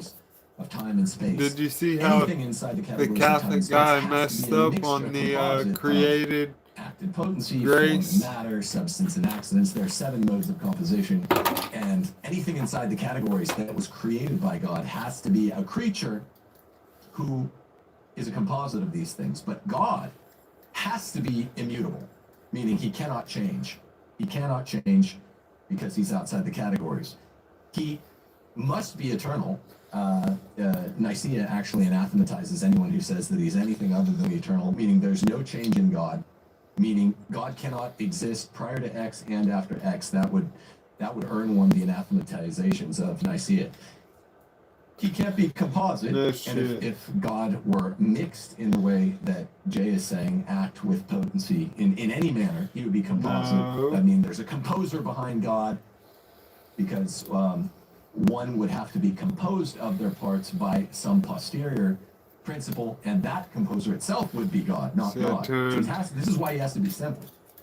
Passive potency means that something else can change God. And this always implies temporality, so God would not be perfect. This is a complete and total rejection of all classical theism, That doesn't make it good or bad. I'm just stating it from the outset that classical theism requires put a leather wrap on God to be pure act. For him to even Crusader helm with a crown. Now, So you what Jay will say is that God transcends logical categories.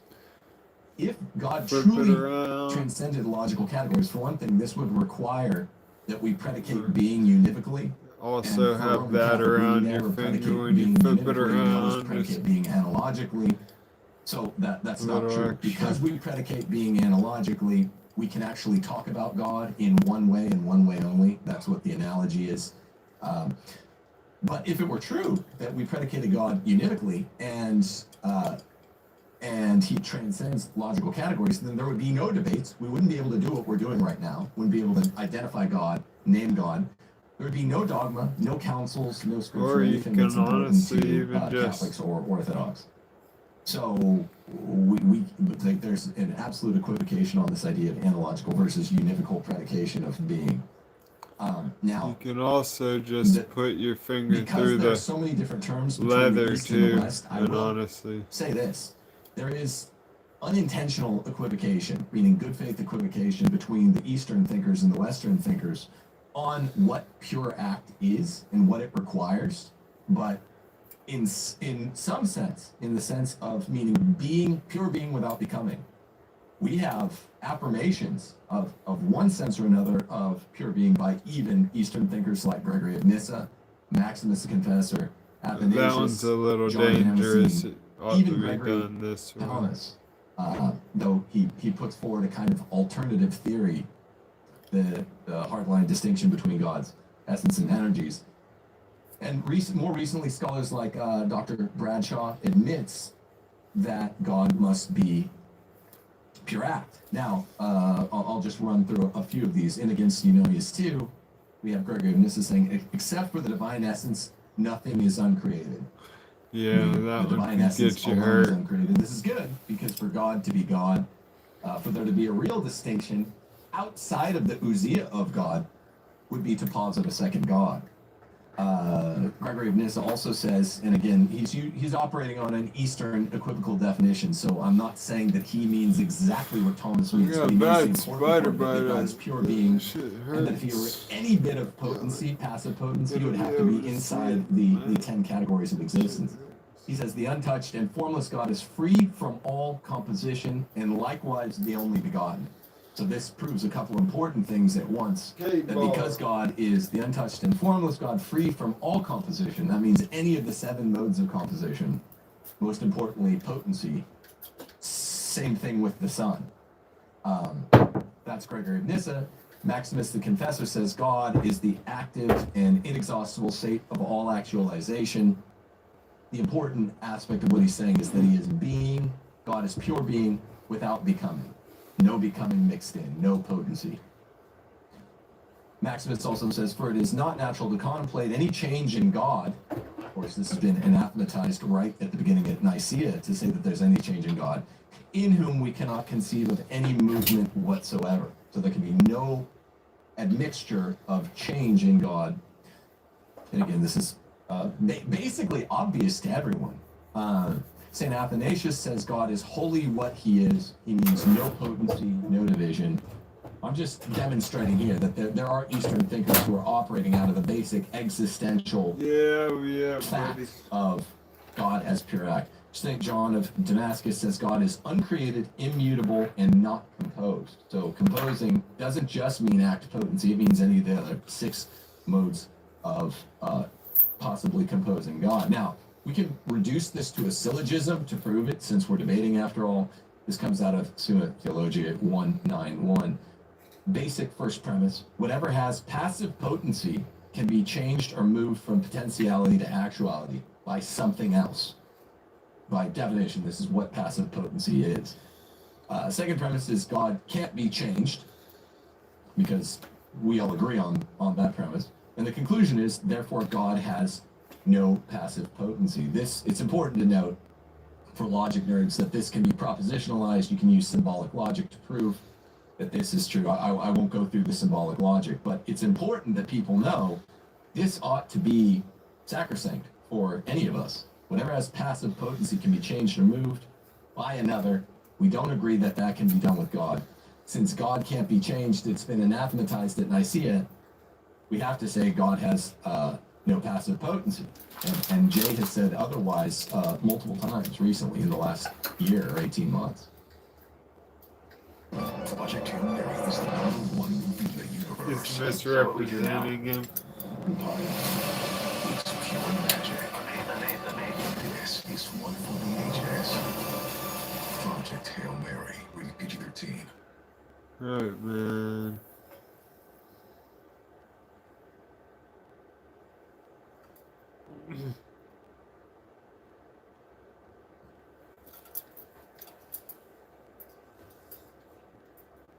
See the USA in your Chevrolet. America's asking you to go. Drive your Chevrolet through the USA.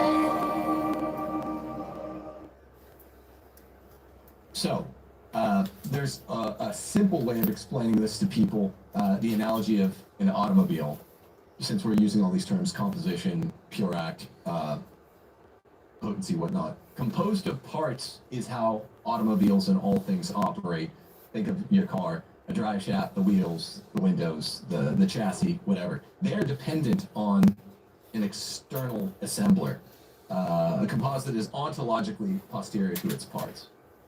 If God had parts, he would depend on a composer, a God behind the God. This is not a mere logical category. This is a fact. This is an existential fact. It contradicts his aseity, meaning he is self-subsistent, and his necessity to say otherwise. Now, where, Jay, I think, is equivocating or misunderstanding Thomism is on several of the terms.